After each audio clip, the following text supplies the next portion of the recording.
For 70,000 years, the nearest star has been a mathematical tomb. 4.2 light-years away, 25 trillion miles of nothing. Proxima Centauri sits there in the dark, close enough to photograph, impossibly far to touch. If you launched today on the fastest spacecraft humanity has ever built, your great-great-great-grandchildren, 1,000 generations removed, would die in the cold before the journey was half finished. This is not an engineering problem. This is physics itself, standing in the doorway, arms crossed, saying no. Einstein's equations drew a line in the fabric of reality. Nothing with mass can reach light speed. Nothing can cross the interstellar abyss in a human lifetime.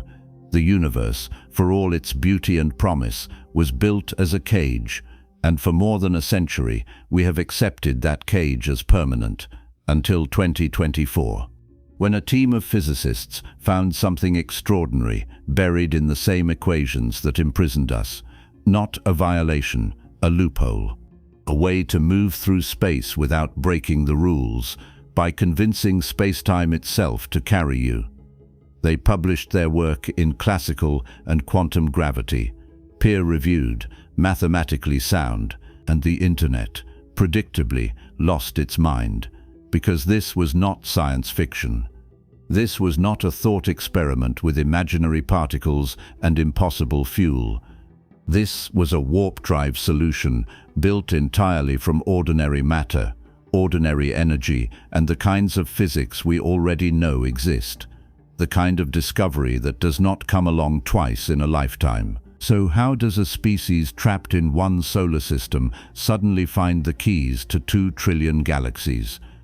How does spacetime, the thing we thought was fixed and absolute, become something we can bend?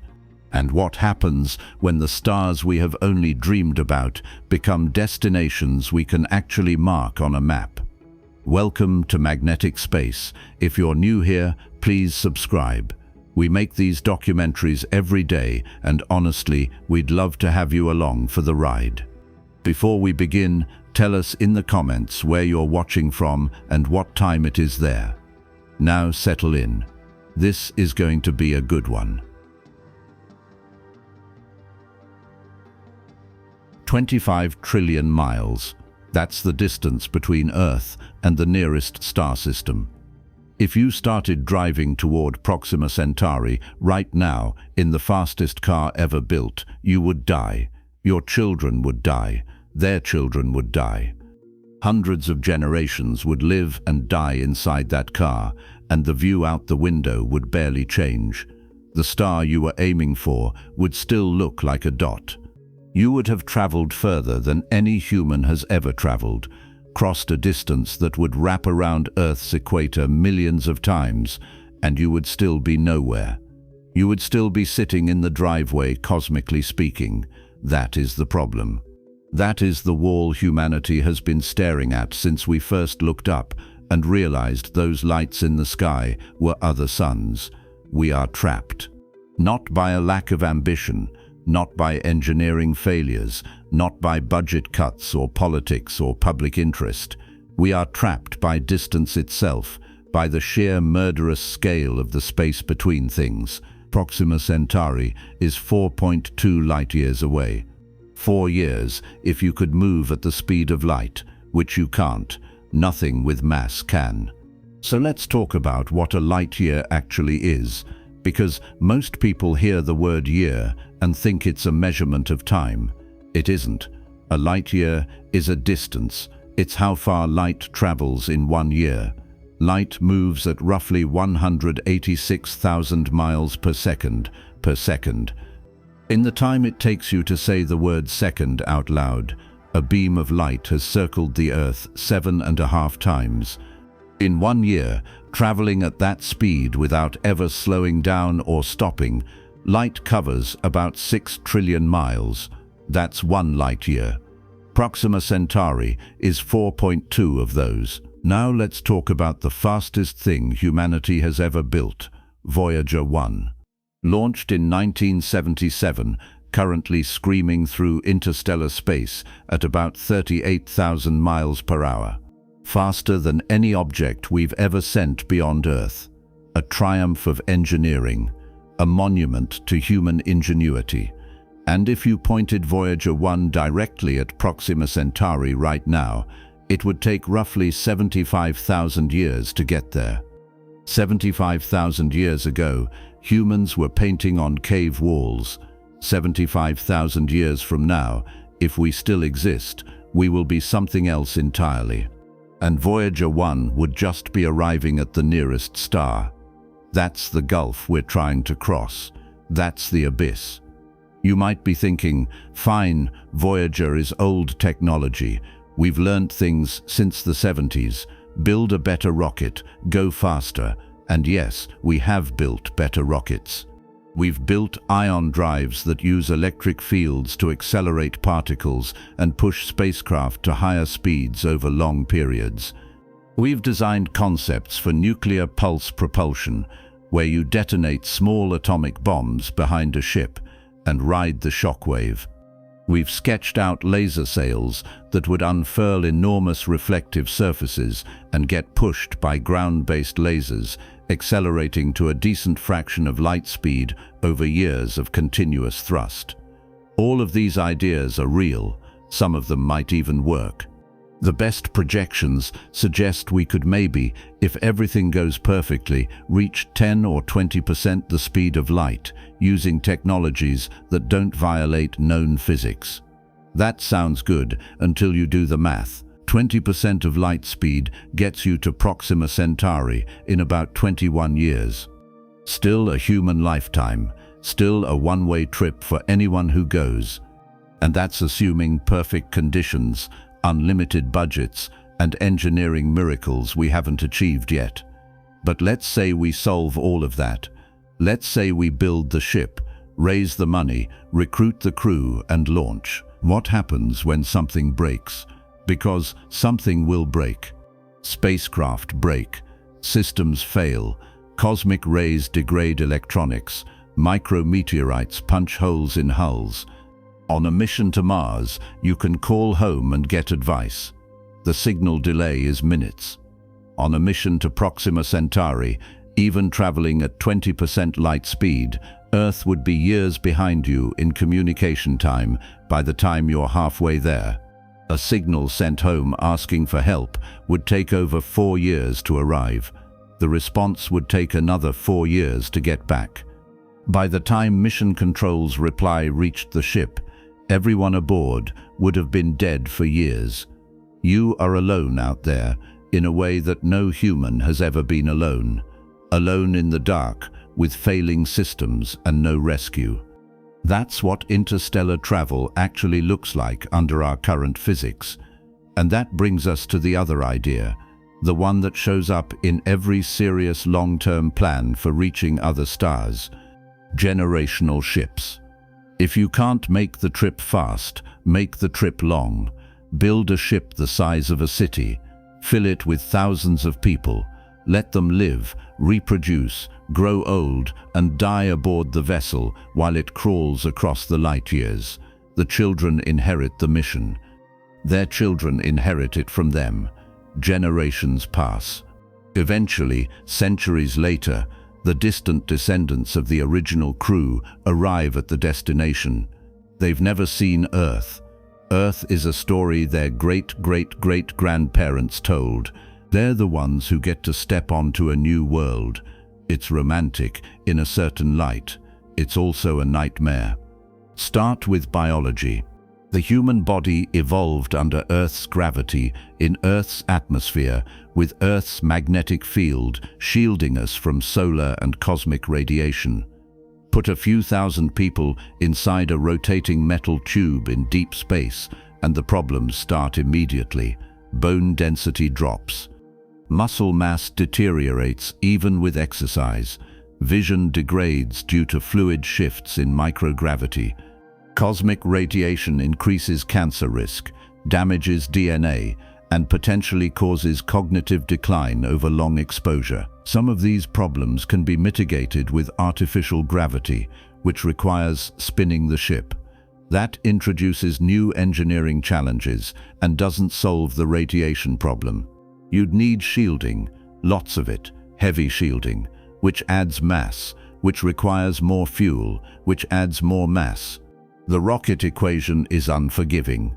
Then there's genetics. A population of a few thousand people is not large enough to maintain genetic diversity over dozens of generations. Inbreeding becomes a real risk. You'd need a carefully managed breeding program, which brings us into territory most ethicists would rather not visit. Who decides who reproduces with whom? What happens when people refuse? Do you enforce it? And if you do, what have you built? A flying dictatorship hurtling through the void. Now add social stability. Humans get bored. Humans get angry.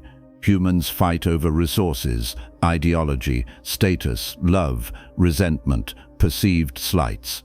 Lock a few thousand of them inside a ship for 300 years and see what happens.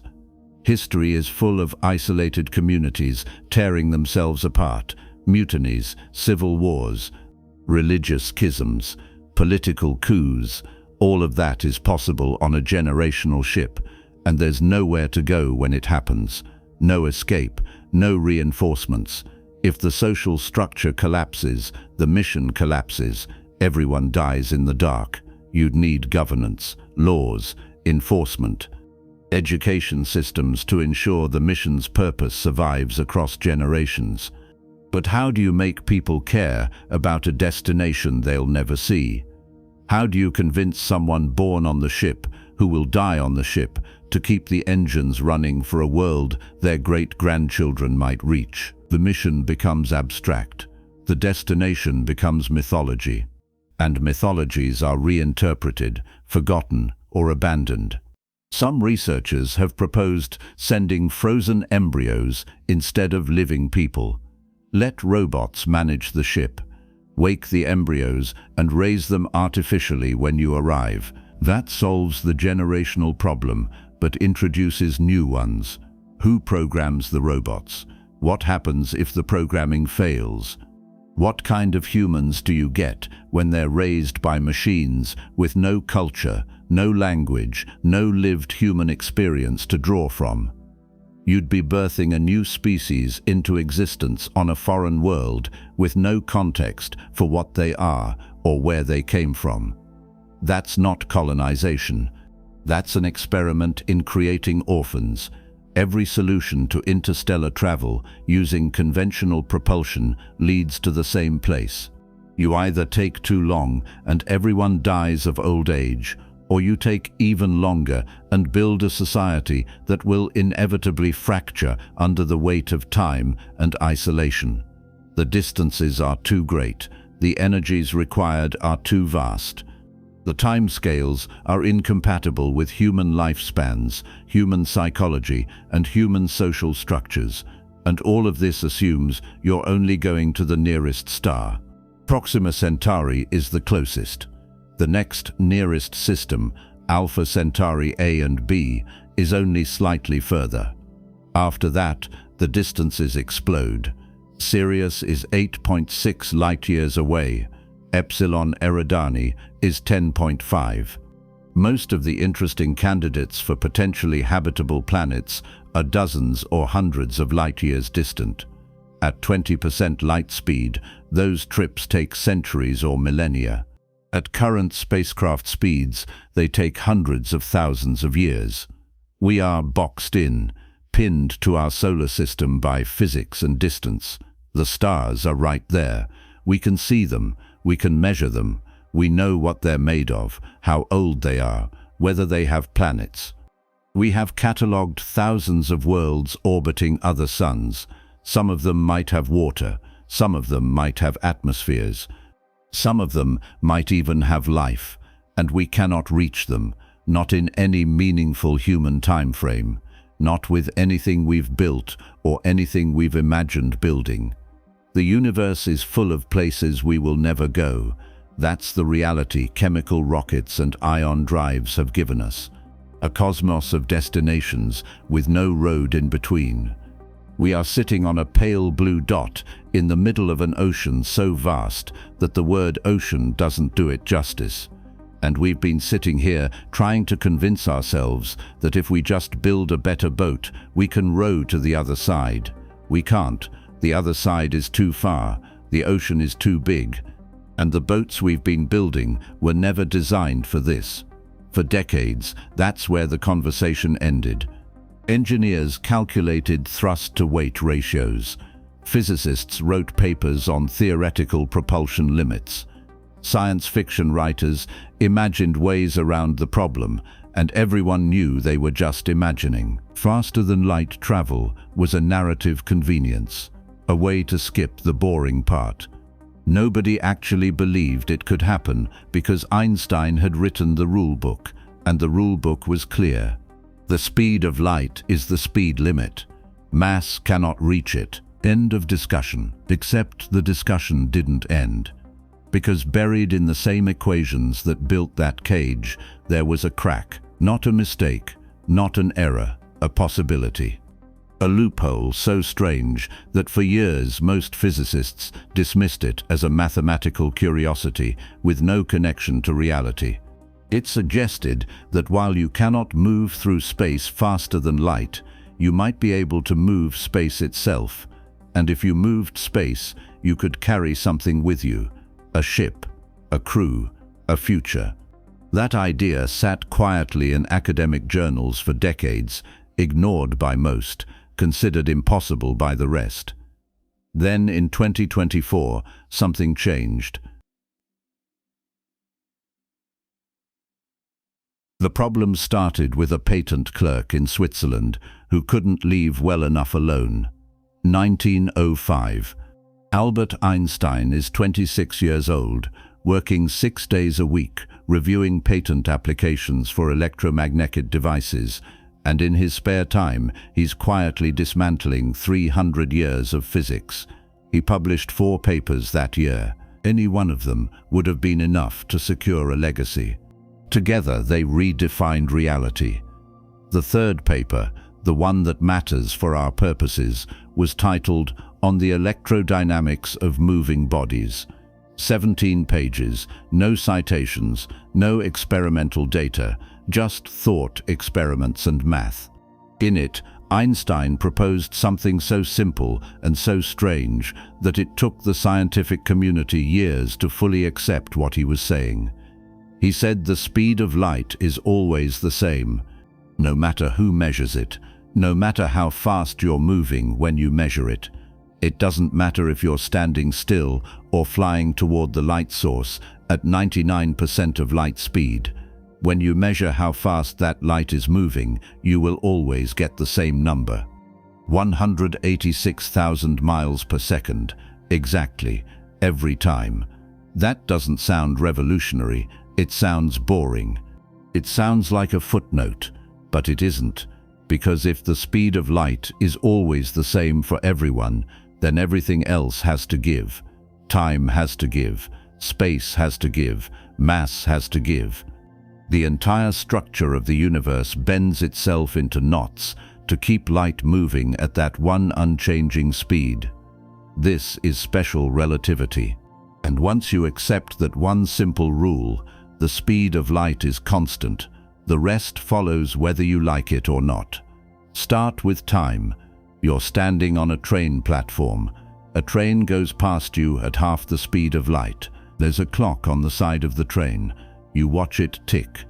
From your perspective, standing still on the platform, that clock is running slow, not because it's broken, not because of friction or air resistance or mechanical failure. The time inside that train, the actual flow of seconds for everyone and everything aboard, is passing more slowly than the time you're experiencing on the platform. This is time dilation. It's not an illusion. It's not a trick of perception. If someone on that train ages 1 year during the journey, you on the platform age more. The faster the train goes, the bigger the gap. Push the train to 90% the speed of light, and the difference becomes dramatic. Push it to 99%, and time aboard the train slows to a crawl compared to the world outside. At exactly the speed of light, if you could somehow reach it, time would stop, not slow down, stop. A photon of light, from its own perspective, if it had one, experiences no time at all. It's emitted and absorbed in the same instant. The entire journey, whether it's a millimeter or a billion light years, takes 0 seconds from the photon's point of view. You can't reach that state. You can't even get close, because the faster you go, the more your mass increases. And this isn't mass in the sense of you getting heavier because you ate too much. This is relativistic mass. The energy you're pumping into acceleration doesn't just make you go faster, it makes you harder to push. At 90% the speed of light, your mass has more than doubled.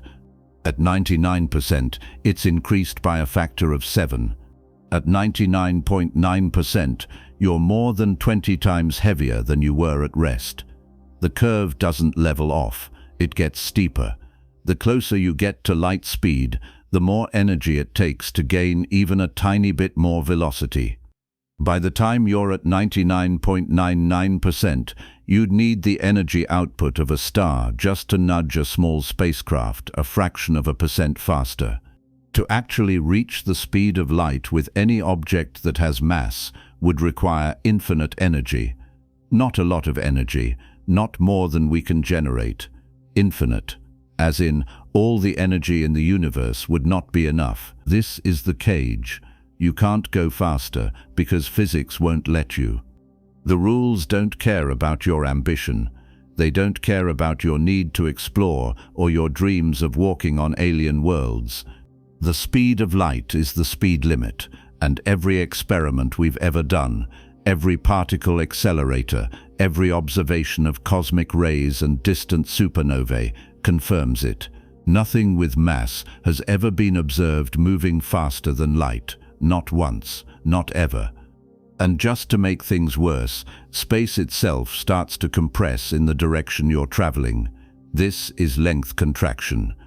The faster you go, the shorter distances become from your point of view. At 90% light speed, a journey that looks like 10 light years to someone at rest looks like about 4 light years to you. At 99%, it's more like 1 light year. You're not actually covering less distance.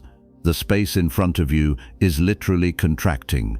The universe squashes itself down to let you through faster. That sounds like good news until you remember that from everyone else's perspective, you're still crawling. They measure the full 10 light years.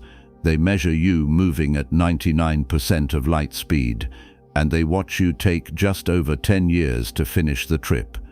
You, aboard the ship, experience only about 1 year passing. You arrive younger than you should be. Your clocks are behind. Your body has aged less. Everyone you left behind has aged more. This is the twin paradox, and it's not a paradox at all. It's just what happens when you move fast. Time is relative. It flows at different rates depending on your speed. There is no universal now. No single timeline that everyone shares. Your now and my now are only the same if we're both standing still relative to each other. The moment you start moving, we split into different streams of time. You can't cheat it. You can't correct for it. It's baked into the structure of reality. Einstein published Special Relativity in 1905 and spent the next 10 years worrying about gravity. Special relativity worked beautifully for objects moving at constant speeds in straight lines, but the universe is not made of straight lines. Everything is accelerating, falling, orbiting, pulled by gravity into curves. And gravity, according to Isaac Newton, was a force, an invisible hand reaching across space, pulling masses toward each other instantly. No delay, no speed limit. If the sun vanished right now, Newton's gravity said Earth would fly off into space immediately. Einstein knew that couldn't be right. Nothing travels instantly. Information, force, Cause and effect. Everything has to move at light speed or slower. So gravity couldn't be a force in the Newtonian sense. It had to be something else. He figured it out in 1915 and called it general relativity. The idea is almost absurdly simple once you hear it, and completely impossible to visualize. Space-time is not a stage. It's not a fixed background that objects move through. Space-time is a thing, a fabric, and mass warps it, bend it, curve it. The more mass you have, the deeper the curve. And objects moving through that curved space-time follow the curves. They're not being pulled, they're just moving in straight lines through a space that isn't straight anymore. The analogy everyone uses is a rubber sheet. Stretch a sheet of rubber flat, that's empty space-time. Now put a bowling ball in the middle. The sheet sags, the rubber curves down around the ball. Roll a marble across the sheet, and it doesn't travel in a straight line anymore. It curves toward the bowling ball, not because the ball is pulling it, because the sheet itself is curved and the marble is just following the shape of the surface. That's gravity. The Earth isn't pulling you toward it with some mysterious force. The Earth's mass is curving space-time around it, and you're sitting in that curve. You feel weight because you're trying to move in a straight line through time, and the curved space-time around you is constantly pushing you toward the center of the planet. The ground stops you from falling, and that resistance is what you experience as gravity. It sounds like philosophy until you test it, and we've tested it over and over. In 1919, astronomers measured the position of stars near the Sun during a solar eclipse. Einstein had predicted that the Sun's mass would bend space-time enough to shift the apparent position of stars behind it. The light from those stars would follow the curve. The measurements matched his prediction exactly. Space-time was real. Gravity was curvature. Newton's equations were an approximation that only worked at low speeds and weak gravity. Einstein's equations were the deep truth underneath. General relativity explained things Newton couldn't. It explained why Mercury's orbit didn't quite match predictions. It explained how black holes could exist, regions where space-time curves so sharply that nothing, not even light, can climb back out. It predicted gravitational waves, ripples in space-time itself, which we finally detected directly in 2015 when two black holes collided more than 1 billion light-years away and sent a shudder through the fabric of the universe. Every prediction general relativity has made, we've confirmed. It is one of the most thoroughly tested theories in the history of science, and it is the reason we can't go faster than light. Because general relativity doesn't just describe gravity, it describes the relationship between energy, mass, space, and time. It tells you what space-time does when you add energy. It tells you what happens when you try to accelerate. And it tells you, in clear mathematical language, that the speed of light isn't just fast, it's a boundary. A wall built into the structure of reality. Light moves at that speed because photons have no mass. They don't experience time, they don't age, they just go, and they go at exactly the speed that space-time allows information to propagate. Cause and effect, action and reaction. The universe has a speed limit because if it didn't, causality would break. You could send signals backward in time. You could create paradoxes. You could know the outcome of an event before the event happens. The speed of light is the speed at which now propagates outward. It's the speed of reality updating itself. Go faster than that, and you're not just breaking a rule. You're trying to move faster than the universe can keep up with you. You're trying to outrun causality itself. For most of the 20th century, that was the end of it. Einstein built the cage, and everyone accepted that we were inside it. The stars were out of reach, not because we lacked the will or the resources, but because the laws of physics said no.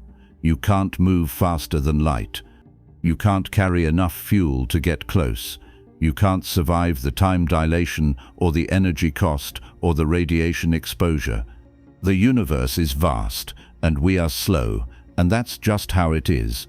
Except there was always that one strange thing in the equations, that rubber sheet analogy, the one where space-time bends. If mass can curve space-time, what else can? If a bowling ball can make the sheet sag, what happens if you pull the sheet from both sides? What happens if you push it? What if you could somehow manipulate space-time itself, not by adding mass, but by doing something else, something weirder? General relativity doesn't say you can't curve space-time in strange ways. It just says mass and energy will curve it in predictable ways. But the equations are flexible. You can plug in all kinds of configurations. Some of them are physical. Some of them are mathematical curiosities. Some of them describe things we've never seen but can't quite rule out. And buried in that flexibility was a loophole. Einstein's equations don't care whether you're moving through space or space is moving around you. They don't distinguish between the two. If you're sitting still and space-time is flowing past you like a river, you'd feel no acceleration, no force, no push. From your perspective, you're not moving at all, but relative to something far away, outside the flow, you'd be traveling, maybe very fast, maybe faster than you could ever go by firing a rocket. The speed limit says you can't move through space-time faster than light. It doesn't say space-time can't move. And if space-time can move, if it can be made to flow or compress or expand in specific ways, then maybe you don't need to break the speed limit.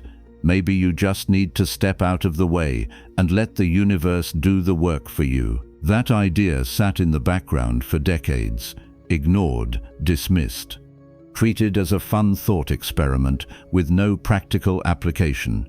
You'd need exotic matter, negative energy, things that probably don't exist. And even if they did exist, the amount you'd need would be absurd. More than the mass energy of entire stars. It was theoretically possible in the way that a lot of things are theoretically possible. Technically allowed by the rules, but completely out of reach in practice. No one took it seriously. No one thought it would ever matter. Then, in 2024, a team of physicists published a paper in one of the most respected journals in the field. They'd been running simulations, testing different configurations, plugging variations into Einstein's field equations using software that could handle the computational load. And they found something. They found a solution, a way to curve space-time into the shape you'd need. A geometry that would let you compress space in front of a ship and expand it behind. A warp bubble, a way to move without moving. And the strange part, the part that made people stop and look twice, was that it didn't require exotic matter. It didn't require negative energy or particles that don't exist. It used ordinary physics, positive energy, the kind of space-time curvature that Einstein's equations already allowed. It wasn't faster than light. That's important. The ship inside the bubble wouldn't be breaking the speed limit. It would still be moving slower than light relative to the space immediately around it. But the bubble itself, the region of compressed and expanded space-time, could move as fast as you could make it move. And since the ship was being carried along by space-time, not traveling through it, the usual rules didn't apply. You weren't in the cage anymore. You were outside it, sitting in a river, letting the current carry you. The speed limit still existed, you just weren't subject to it. Not in the way we'd always assumed. The equations said it was possible, not easy, not cheap, not something you could build in a garage, but possible, allowed by the laws of physics, consistent with general relativity. A crack in the wall we thought was solid, and once you see the crack, you start wondering what else might fit through it. The crack in the wall has a name: Miguel Alcubierre, a physicist who in 1994 did something very few scientists ever manage. He took an idea that belonged in science fiction, pulled it into the realm of serious physics, and showed that the laws of the universe, Einstein's laws, the same equations that built the cage, might also contain the key to opening it. Alcubierre wasn't trying to break physics. He was trying to see how far you could bend it before it snapped. He was a graduate student at the time, working at Cardiff University in Wales, deep into the mathematics of general relativity, and like a lot of physicists with too much time and too much curiosity, he'd been watching Star Trek. That's not a joke. He's said as much in interviews. The warp drive in Star Trek, the idea that a starship could bend space around itself and travel faster than light without actually moving, stuck in his head. Not as entertainment, as a question. Could you actually do that? Could you write down equations that described a ship sitting inside a bubble of warped spacetime, and would those equations be consistent with general relativity? The answer, it turned out, was yes, you could. And in 1994, Alcubierre published a paper in the journal Classical and Quantum Gravity titled The Warp Drive: Hyperfast Travel Within General Relativity. 17 pages, no experimental data, just math. But the math worked. What Alcubierre proposed was deceptively simple. You don't move the ship, you move the space around the ship. You create a bubble, a region of warped spacetime that carries the ship along with it. Inside the bubble, the ship is stationary relative to the space immediately around it. It's not accelerating, it's not experiencing any force. The people aboard wouldn't feel a thing, no crushing G-forces, no time dilation, no relativistic mass increase. From their perspective, they're sitting still, but the bubble itself is moving. And it's moving by doing something very specific to the space-time in front of it and behind it. In front of the ship, space contracts, it compresses, distances shrink. Behind the ship, space expands, it stretches, distances grow. The ship, sitting in the middle of this bubble, gets pulled along for the ride. Space in front of it is collapsing inward. Space behind it is being pushed away. The net effect is that the bubble and the ship inside it move forward, fast, potentially very fast. This is not the same thing as moving through space. This is space moving, and you're just sitting in the part that's moving. The distinction matters because the speed limit, the one Einstein wrote into the universe, only applies to objects moving through spacetime. It doesn't apply to spacetime itself. Spacetime can do whatever it wants. It can expand, it can contract, it can stretch and compress and flow like a river. There's no rule that says it has to stay still. In fact, we know spacetime moves. The universe is expanding right now.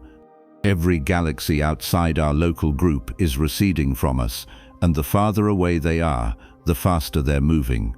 Some of them are moving away faster than the speed of light. Not because the galaxies themselves are traveling that fast through space, but because the space between us and them is expanding. New space is being created in the gap, and that expansion has no speed limit. General relativity allows it. Observational cosmology confirms it. Space itself can move faster than light. It does so constantly. We just don't notice because we're inside it, moving with it. Alcubierre's insight was to take that same idea and apply it locally. If the universe can expand, why can't you make a small region of space expand on purpose? If spacetime can stretch, why can't you compress it? And if you could do both at once, in just the right configuration, you'd have a warp drive. The geometry he proposed looked like this. Imagine a smooth sphere of warped spacetime surrounding the ship. At the front edge of the sphere, spacetime is compressed so tightly that distances shrink. A light year of space in front of the ship might collapse down to a few meters. At the back edge, space-time expands. A few meters behind the ship stretch out into a light year.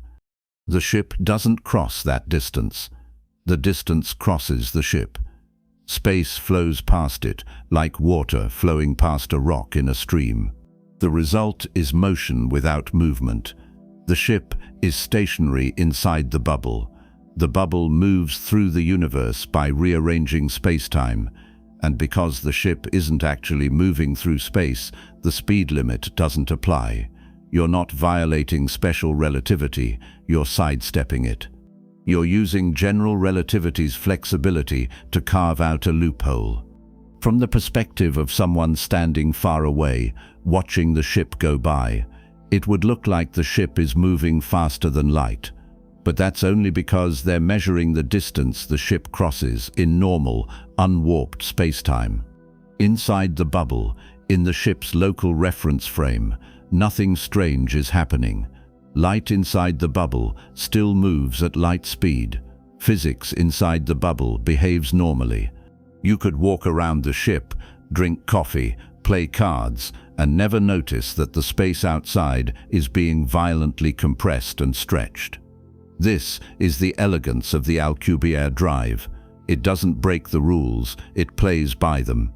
Special relativity says you can't move through space-time faster than light. Fine, the ship doesn't. General relativity says mass and energy curve space-time. Fine. Use that curvature to move space-time instead. The equations allow it. Alcubierre proved it. He wrote down a metric, a mathematical description of the shape of space-time around the ship, and showed that it satisfied Einstein's field equations. It was a valid solution, a real geometry. Not science fiction, not a cheat, a legitimate configuration of space-time that general relativity permits. The paper got attention. Not tabloid attention, not public excitement, quiet, serious attention from physicists who read the equations and realized Alcubierre had done something genuinely clever. He'd shown that faster-than-light travel was not forbidden by the laws of physics. It was allowed, in principle, under very specific conditions. That was a big deal. For decades, the assumption had been that the speed of light was an absolute barrier. Alcubierre cracked it open. He showed that the barrier wasn't as solid as it looked. But there was a problem, a big one. The kind of problem that turns a theoretical breakthrough into a curiosity that sits on a shelf for 30 years while everyone quietly agrees it's not actually useful. To create the kind of space-time curvature Alcubierre described, you need a specific kind of matter, exotic matter. And when physicists say exotic, they don't mean rare, they don't mean hard to find, they mean matter that behaves in ways that normal matter does not. Specifically, matter with negative energy density, negative energy, not low energy, not zero energy, negative, less than nothing. And that's where the whole idea falls apart. In normal physics, matter and energy are positive. A rock has positive mass. A photon has positive energy. Even empty space, quantum field theory tells us, has a baseline energy level called the vacuum energy. It's not zero, it's positive. Everything we've ever measured, every particle, every field, every form of matter and radiation has positive energy density. That's just how the universe works. Negative energy would be different. It would have to push instead of pull. It would have to create repulsive gravity instead of attractive gravity. It would have to do things that sound impossible because we've never seen anything do them. Alcubierre's warp drive requires a lot of it, not a little, not a trace amount you could create in a lab and study under controlled conditions. A huge amount, enough to wrap around a ship in a bubble and hold that bubble stable while it moves. Early estimates, back when physicists were still trying to figure out how much you'd actually need, suggested absurd numbers.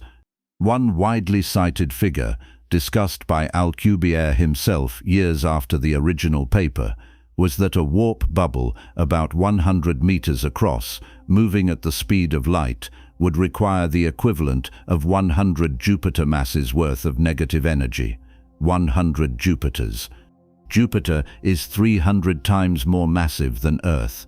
It's a gas giant so large you could fit more than 1,000 Earths inside it. Take 100 of those and convert all their mass into negative energy somehow, and you'd have enough to power a warp drive the size of a small spaceship. Maybe, for a little while, assuming the bubble didn't collapse, assuming you could control it, assuming any of this could actually be engineered. That number alone killed most of the excitement. Even if negative energy exists, even if you could make it, there's no plausible way to gather that much of it. You'd need to disassemble a significant fraction of the solar system and convert it into a form of matter that probably doesn't exist. And even if you did that, you'd have no way to store it, shape it, or manipulate it into the precise geometry required to form a stable warp bubble. But the problem runs deeper than scale. The problem is that negative energy, if it exists in large quantities, breaks things. Not just engineering things, fundamental things, causality, momentum conservation, the basic rules that keep the universe behaving in predictable ways. General relativity is flexible. It allows all kinds of strange space-time geometries, wormholes, closed time-like curves, regions where you could theoretically travel backward in time. Physicists have known about these solutions for decades. They're mathematically valid, but most physicists believe they're not physically real because they require negative energy, and negative energy allows paradoxes. Here's the simplest one. If you can build a warp drive and move faster than light, you can, under certain conditions, arrive at your destination before you left. Not from your perspective, from the perspective of someone in a different reference frame. Relativity is tricky that way. There's no universal now. Different observers, moving at different speeds, measure time differently. If you move fast enough, in the right direction, relative to the right observer, cause and effect can flip. You can receive a message before it was sent. You can meet your past self. You can create a loop. Most physicists hate loops. Loops break causality. If you can travel back in time, even a little, you can create a situation where an effect precedes its cause. That leads to logical contradictions, paradoxes.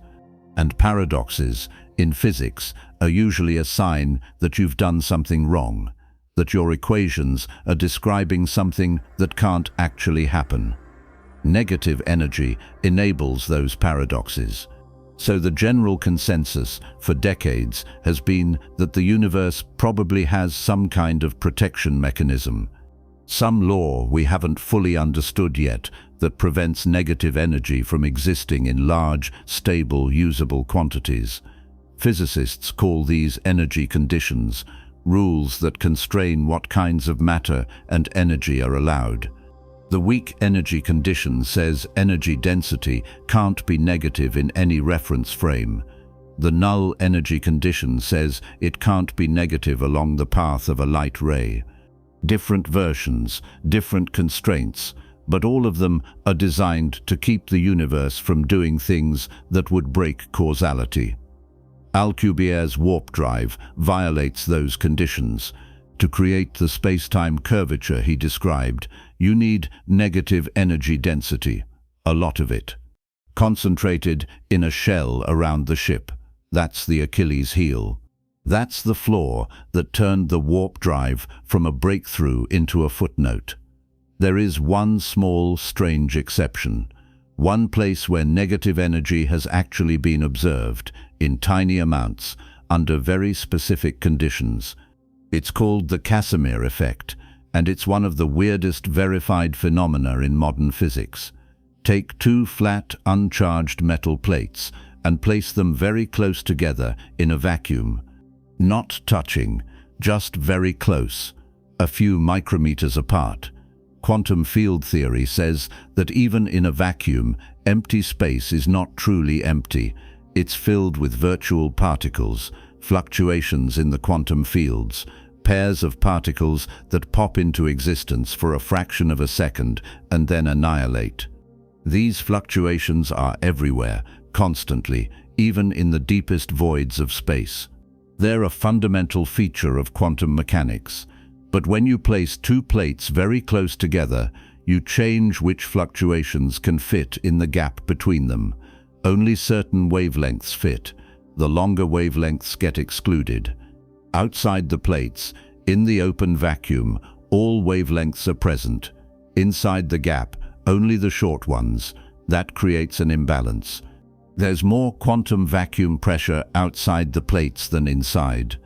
The result is that the plates are pushed together by a very tiny force, a force generated by the absence of something, by negative energy density in the gap. The Casimir effect is real. It's been measured. It's been replicated in laboratories around the world. It's one of the cleanest pieces of evidence we have that quantum field theory is correct, and it proves that negative energy, in some sense, exists. But the amount of energy involved is absurdly small. The force between two plates a few micrometers apart, each about a square centimeter in area, is measured in nanonewtons. That's billionths of a newton. Barely enough to move a speck of dust. Scaling that up to the kind of energy density you'd need for a warp drive is not a matter of building bigger plates. It's a matter of amplifying the effect by a factor of 10 to the 30 or more. No one has any idea how to do that. No one even has a plausible theoretical framework for trying. So for 30 years, that's where the Alcubierre drive sat. A beautiful idea, a valid solution to Einstein's equations.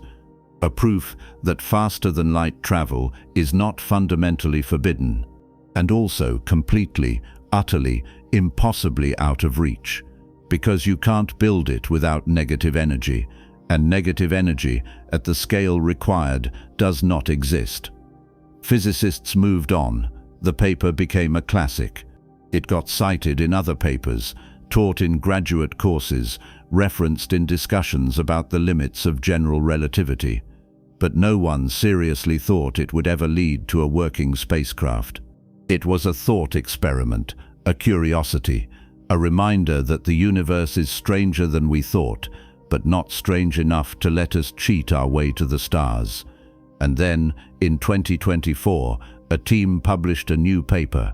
They'd been working on variations of the Alcubierre metric, testing different configurations, running simulations with modern computational tools that didn't exist in the 90s. And they found something no one expected. They found a way to build a warp bubble without exotic matter, without negative energy, using only positive energy densities, the kind of energy that actually exists, the kind we can, in principle, generate and control. The geometry was different. The bubble was smaller, the speed was lower. It wasn't the perfect faster-than-light dream Alcubierre had sketched.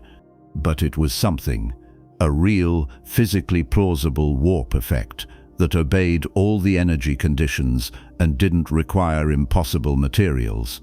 The cage was still there, but the crack had widened.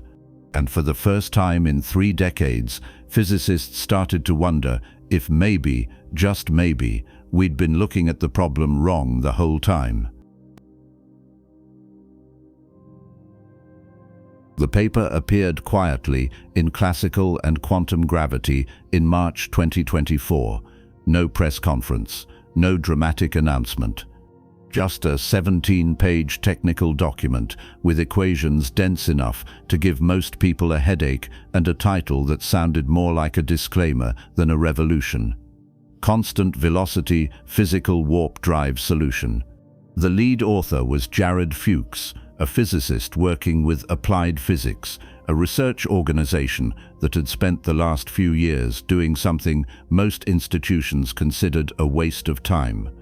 They'd been taking the Alcubierre drive seriously, not as a thought experiment, not as a curiosity to discuss over lunch, as an actual engineering problem that might have a solution if you looked hard enough at the math from enough different angles. Fuchs worked with a team that included Christopher Helmrich and Gianni Martiri, among others. They weren't fringe scientists. They weren't outsiders pushing theories that mainstream physics had rejected. They were credentialed researchers publishing in peer-reviewed journals, using the same equations everyone else used, working within the same framework of general relativity that had governed cosmology for over a century. They just refused to accept that the door Alcubierre had opened was permanently locked. For 30 years, the consensus had been clear. Yes, the Alcubierre metric is mathematically valid. Yes, it describes a warp bubble that could move faster than light. And yes, it requires exotic matter with negative energy density, which probably doesn't exist in usable quantities, so the whole idea is a dead end. Move on. Work on something practical. The applied physics team didn't move on. They kept probing the equations. They built software tools, including something they called the Warp Factory, designed specifically to test different configurations of spacetime curvature and see which ones satisfied Einstein's field equations without breaking the energy conditions. They ran simulations. They tweaked parameters. They tested thousands of variations, looking for a geometry that worked, a bubble that didn't need exotic matter, a solution that obeyed the rules. And in 2024, they found one. The breakthrough wasn't that they made the Alcubierre drive work. They didn't. The solution they published is not faster than light, it's subluminal, slower than light. The bubble they described moves, but it moves at speeds below the cosmic speed limit.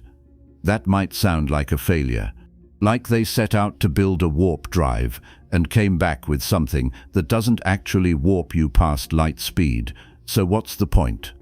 The point is that they proved you can create a warp bubble at all without violating the energy conditions, that you can use ordinary matter, the kind that actually exists, and curve spacetime in exactly the way you'd need to carry a ship along without the ship experiencing acceleration. The geometry works, the physics checks out. And for the first time since Alcubierre published his original paper, someone had written down a solution that didn't require materials we've never seen and probably can't make. That's the crack widening. That's the wall starting to crumble. Here's what they did. Instead of starting with Alcubierre's metric and trying to fix it, they went back to Einstein's field equations and asked a different question. Alcubierre had assumed you needed negative energy to contract space in front of the bubble and expand it behind. That assumption came from the geometry he wanted, a specific shape, a specific distribution of curvature. Negative energy was the only way to make that shape stable. The applied physics team asked whether that was the only shape that worked, whether you could get a warp effect, a region of spacetime carrying a ship without the ship moving through that spacetime, using a different geometry, one that didn't require negative energy, one that used only positive energy densities, the kind that ordinary matter and radiation produce. The answer, buried in the equations, was yes, you could, but the shape had to be different, the configuration had to be precise, and the bubble couldn't move faster than light. It had to stay subluminal. That was the trade-off. You obey the energy conditions, you give up faster than light travel.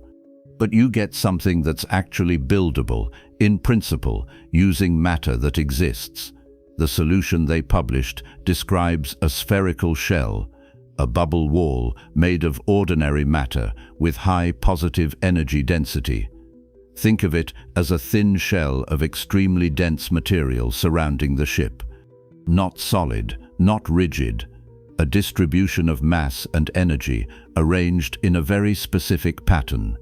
The shell has thickness, it has structure, and it's moving.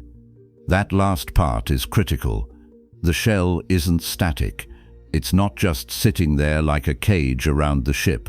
It's moving through space-time, and the way it moves, the specific velocity and momentum distribution of the matter in the shell, creates the warp effect.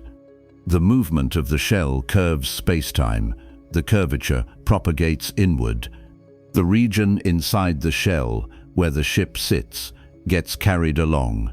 From the ship's perspective, nothing is happening. No acceleration, no force. The ship is at rest relative to the space immediately around it. But that space, the bubble of space-time inside the shell, is moving because the shell is moving and dragging it along. The shell's gravity, the space-time curvature it produces just by having mass and energy and momentum, does all the work. This is fundamentally different from Alcubierre's approach. Alcubierre's bubble contracts space in front and expands it behind using exotic matter threaded through the geometry in very specific places. The exotic matter creates negative pressure, negative energy density. It pushes space-time outward in some regions and pulls it inward in others. The ship sits in the middle of that push and pull, and the net effect is motion, fast motion, potentially faster than light. The applied physics solution doesn't push and pull, it flows. The shell, made of ordinary matter, curves spacetime the way any massive object curves spacetime. But because the shell is moving, and because its mass and momentum are distributed in a very particular way, the curvature it creates has a directional component. The spacetime inside the shell gets pulled along in the direction the shell is moving. Think of it less like a bubble being pushed and more like a whirlpool. The water in the center of a whirlpool isn't moving because something is pushing it. It's moving because the water around it is spinning, and the spinning creates a flow that pulls the center along. The shell is spinning metaphorically. Its motion through spacetime generates a flow. The ship sits in the flow. The flow carries the ship. And because the ship isn't moving relative to the flow, it doesn't experience acceleration. It doesn't feel the motion. From inside, you'd be sitting in what looks and feels like flat, stationary spacetime. Outside, relative to the rest of the universe, you're moving. Maybe very fast, but not faster than light. The shell can't move faster than light because it's made of ordinary matter, and ordinary matter obeys the speed limit. The best you can do is get very close to light speed and let the shell carry you there without the usual relativistic penalties. No time dilation, no mass increase, no length contraction. Those effects happen to objects moving through spacetime. The ship isn't moving through spacetime. The spacetime around it is moving, and the ship is moving with it. Locally, everything is normal. Globally, you're traveling. The key technical insight, the thing that makes this work without exotic matter, is something called the shift vector. That's a term from general relativity that describes how spacetime is flowing relative to a chosen set of coordinates. In most situations, you pick coordinates where spacetime isn't flowing, where everything is stationary relative to your reference frame. That's the natural choice. It makes the math simpler, but you don't have to make that choice. You can pick coordinates where spacetime is moving, flowing like a river, and if you engineer the mass and energy distribution just right, you can make that flow do what you want. You can make it carry things. You can make it propagate in a specific direction at a specific speed. You can tune the shift vector to create a warp effect. That's what the applied physics team did. They didn't add exotic matter to generate weird curvature. They used ordinary matter and engineered the shift vector, the flow pattern, to create the same net effect. The shell's mass curves spacetime. The shell's movement makes that curvature flow. The flow carries the ship. and the whole configuration satisfies the energy conditions because the matter in the shell has positive energy density. It's heavy, it's dense, but it's not exotic. It's just matter doing what matter does, curving spacetime, producing gravity, pulling things toward it, and, in this case, pulling spacetime itself into a current that flows in a specific direction. The paper describes this as a constant velocity solution. The bubble doesn't accelerate, it moves at a steady speed. If you want to go faster, you need more energy in the shell, more mass, more momentum. The relationship is direct. The speed of the bubble is determined by how much energy you pack into the shell and how fast the shell itself is moving. You're not breaking physics, you're working within it. You're using gravity and momentum and the natural flexibility of spacetime to achieve something that looks, from the outside, like a warp drive, but it's subliminal. That's the hard limit. You cannot, with this design, go faster than light. The shell is made of ordinary matter, and ordinary matter cannot exceed light speed. The best you can do is approach it, get very close, 99%. 99.9%. At those speeds, even without exceeding the limit, you'd be crossing interstellar distances in reasonable timeframes. Not years, not generations. A trip to Proxima Centauri at 99% light speed, subjective time aboard the ship, would feel like a handful of months due to time dilation. But the bubble itself isn't experiencing time dilation because it's not moving through spacetime, it's carrying spacetime. The ship inside experiences normal time, normal physics. You'd make the trip in 4.2 years as measured by someone far away, watching you go. But aboard the ship, sitting inside the bubble, you'd experience the full 4.2 years, no shortcuts, no time skips. Just steady travel at a speed that's fast enough to matter. Compare that to Alcubierre.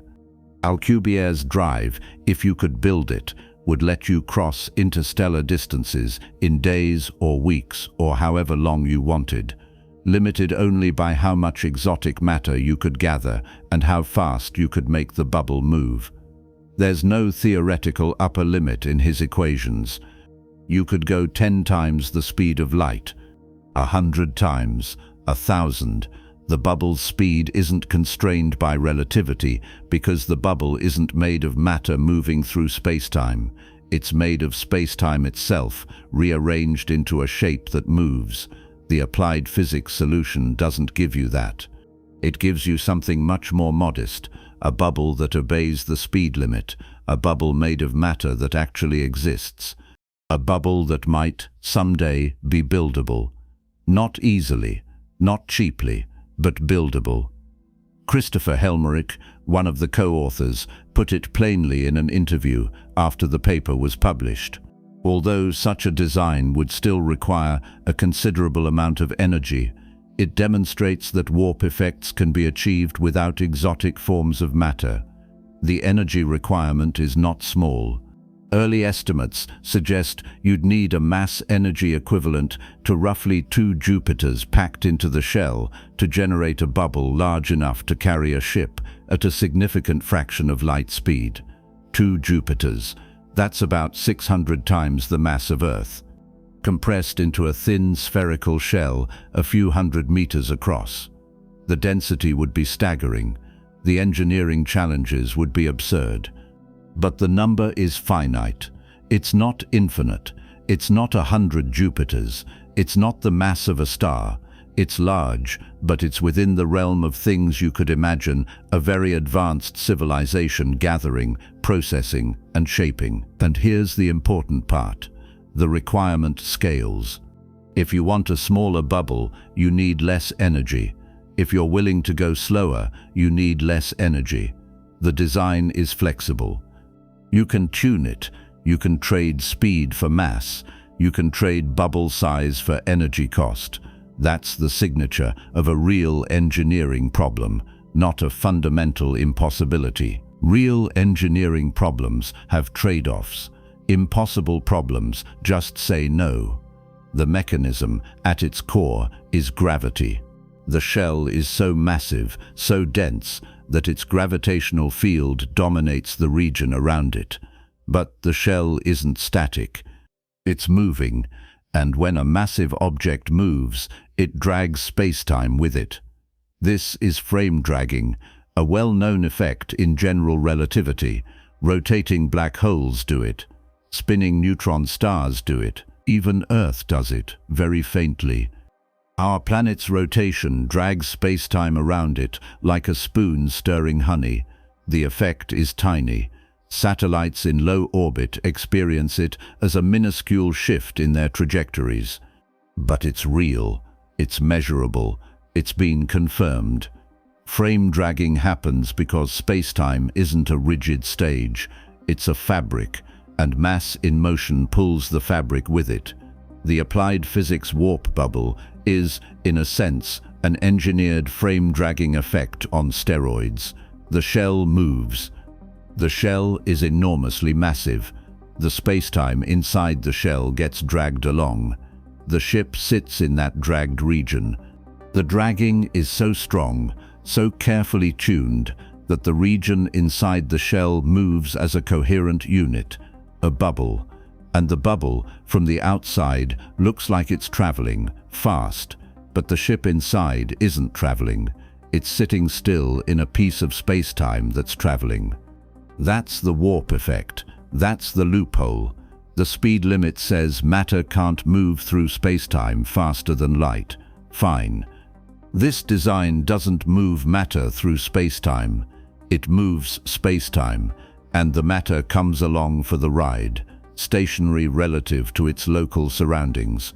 The applied physics team tested this configuration using their warp factory software.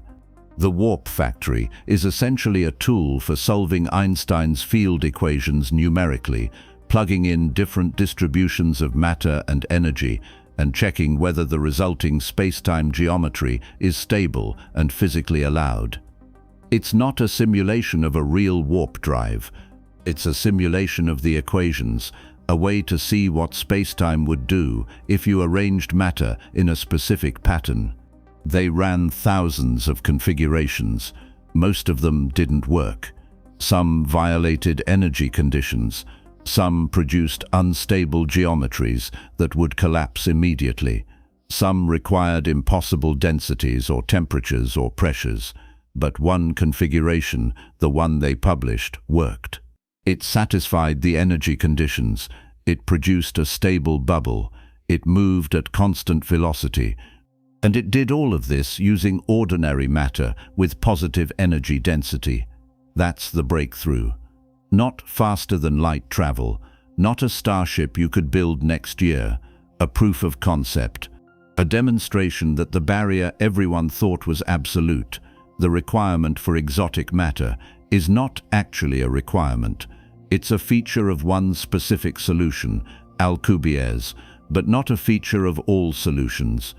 There are other ways to curve spacetime into a warp bubble, ways that obey the rules, ways that use materials we understand.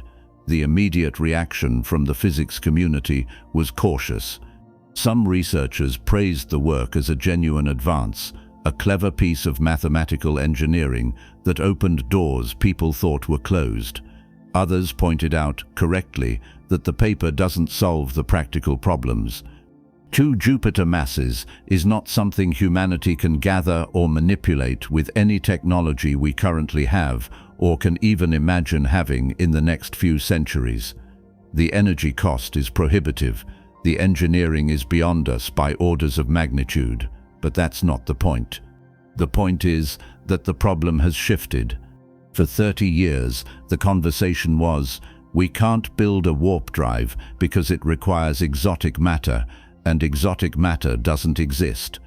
Now the conversation is, we can't build a warp drive because it requires enormous amounts of ordinary matter arranged in very precise ways, and we don't have the technology to do that. That's a different kind of problem. It's not a physics problem, It's an engineering problem. And engineering problems have solutions. Not easy solutions, not fast solutions, but solutions. You gather resources, you develop techniques, you build tools, you learn, you iterate. Eventually, maybe centuries from now, you get there. Exotic matter was a wall, a hard stop. Ordinary matter is just a very steep hill. The paper also raises questions about what else might be possible. If you can create a subluminal warp bubble using ordinary matter, what happens if you push the design further?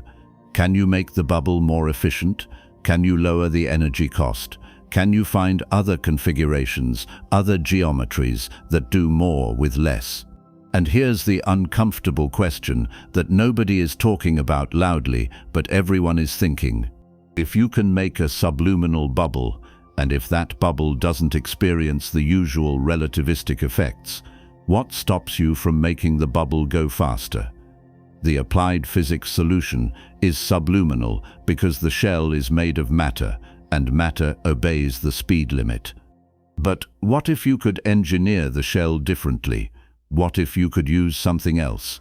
Not exotic matter in the Alcubierre sense, not negative energy, but something ordinary that behaves in unexpected ways when configured correctly.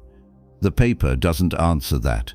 It doesn't claim to, but it suggests that the space of possible solutions is larger than anyone thought, that there are geometries we haven't explored, configurations we haven't tested, and some of them might do things we don't expect. For now, the result stands as a proof.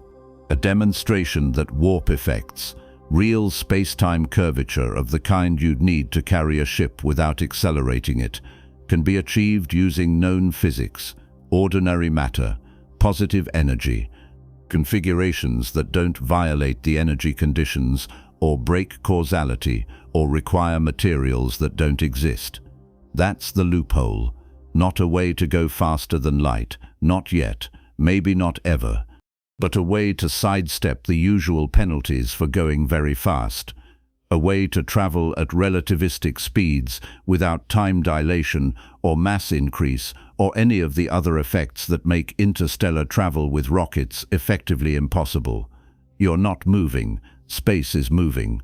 And space, it turns out, doesn't care about the speed limit the same way matter does. The cage is still there. Einstein's equations still govern what's possible. The speed of light is still the speed limit for matter moving through spacetime. But the cage has a crack now, a real one, not a fantasy, not a loophole that only works on paper. A genuine, physically plausible configuration of matter and energy that produces a warp effect using the same equations that built the cage in the first place. Alcubierre showed us the door. The applied physics team showed us it wasn't locked. And now the question is whether we're clever enough, patient enough, and determined enough to figure out how to walk through it. The breakthrough is real. The equations work. The physics checks out. A warp bubble that obeys all the energy conditions and doesn't require exotic matter is possible. In principle, that phrase, in principle, is doing a lot of work. Because now comes the part where we take a valid solution to Einstein's field equations and ask the uncomfortable question nobody wants to answer honestly. How do you actually build this thing? Not in theory, not on paper, not in a simulation where you can plug in numbers and watch the software confirm that yes, this configuration is stable and yes, it satisfies the constraints. In reality, with metal and energy and systems that have to survive in the vacuum of space while generating forces that dwarf anything humanity has ever produced. How do you build a machine that bends space-time? Start with the shell, the core of the design, the dense spherical wall of ordinary matter that has to surround the ship and move in a very specific way to create the warp effect. This isn't a hull in the traditional sense. It's not armor. It's not there to protect you from micrometeoroids or radiation, although it probably will do that as a side effect. The shell is the engine. It's the thing generating the warp bubble. It's the movement of the matter in the walls that actually creates the effect for passengers on the inside. That sentence, pulled from one of the technical summaries of the applied physics work, is worth sitting with for a moment. The shell moves, and the motion curves spacetime, and the curvature flows inward and creates a bubble. The ship sits in the bubble. The bubble moves because the shell is moving. The shell is not a container. It's a machine made of gravity. Fine. Build a shell, a spherical one. Let's say you want the interior volume to be large enough to hold a spacecraft the size of a small building, maybe 100 meters in diameter on the inside. The shell itself needs thickness. It needs to be dense enough that its gravitational field dominates the region.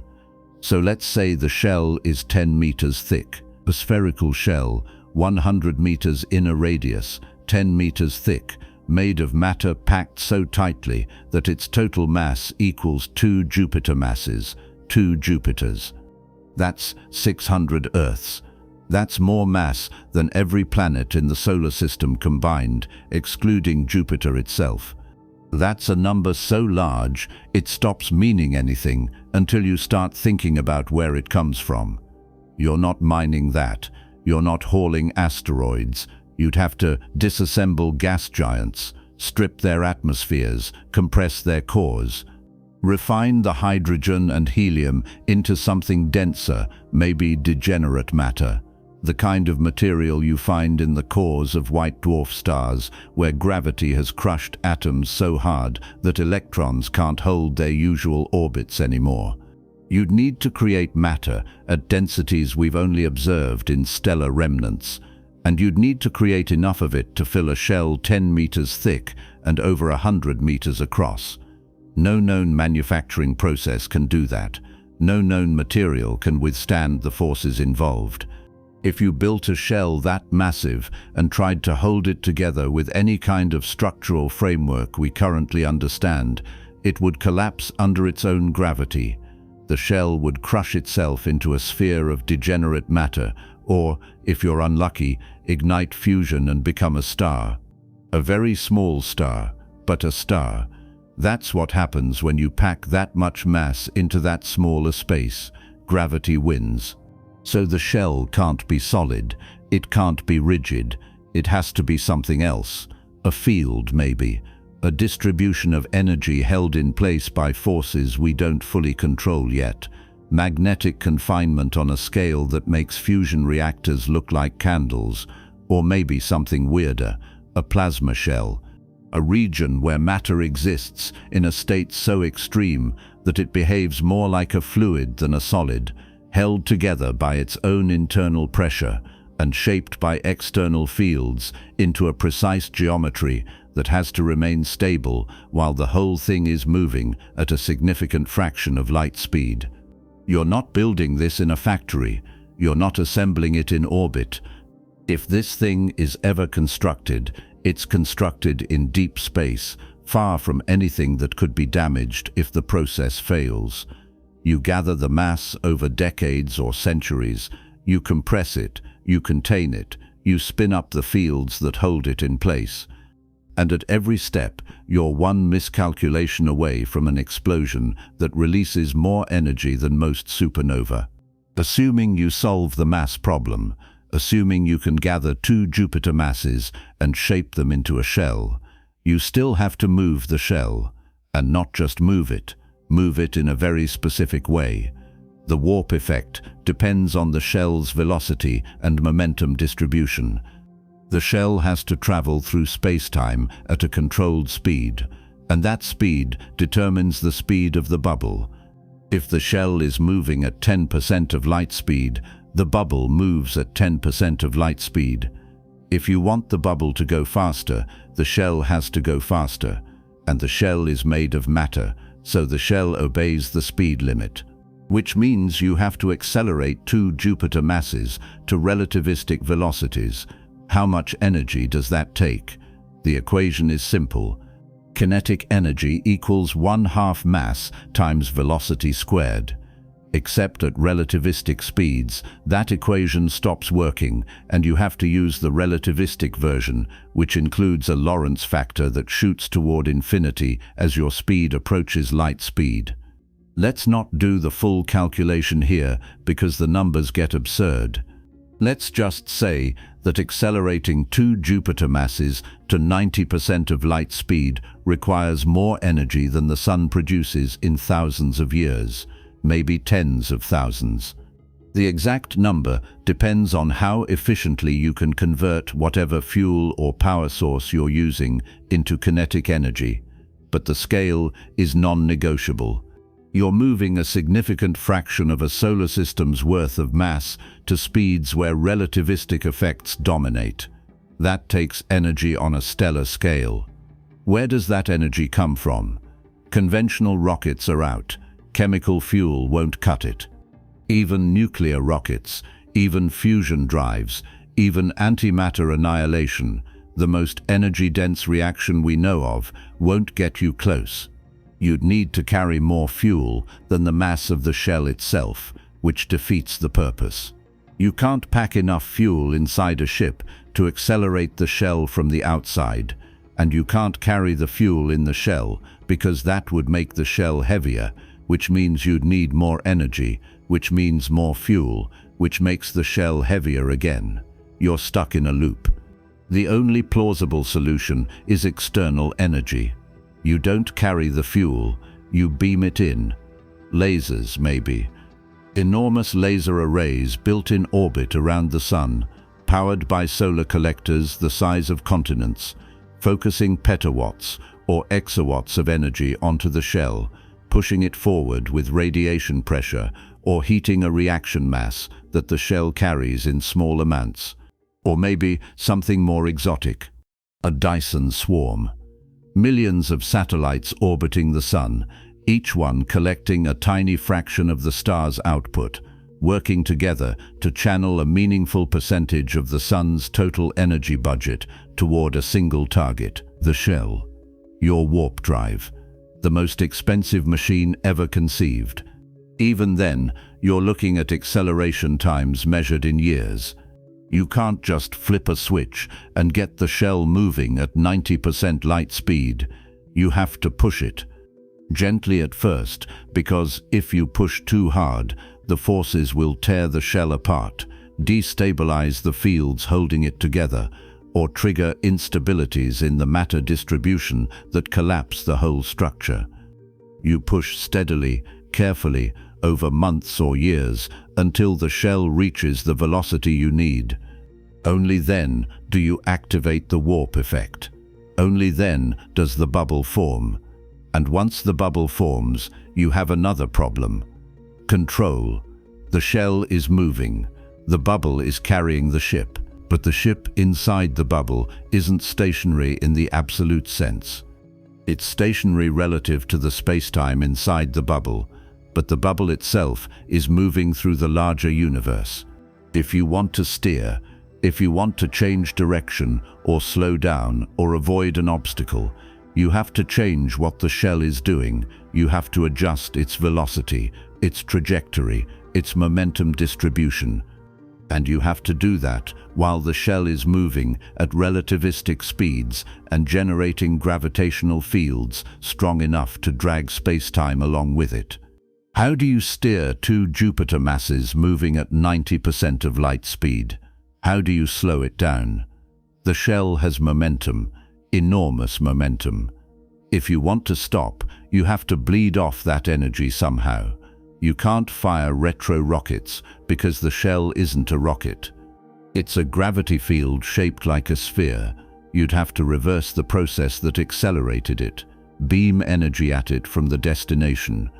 Use magnetic fields to interact with the interstellar medium and create drag, or just accept that stopping is as hard as starting and plan accordingly. Maybe you don't stop, maybe you build the bubble, accelerate it to cruising speed and let it coast. When you reach your destination, you drop out of the bubble, while it keeps moving, flying off into the void forever. A ghost shell carrying nothing, drifting through interstellar space until it hits something, or decays, or runs into another civilization millions of years from now, who will wonder what kind of lunatics built a 2-Jupiter mass object and set it loose at relativistic speeds with no guidance system. Assuming you solve acceleration, assuming you solve control, you still have to deal with what's happening inside the bubble, the ship, the crew, the reason you're building this thing in the first place. And here's where the design has an advantage that almost makes up for how impossible the rest of it is. The people inside the bubble don't feel anything. No acceleration, no G-forces, no crushing weight as the shell pushes them to 90% of light speed.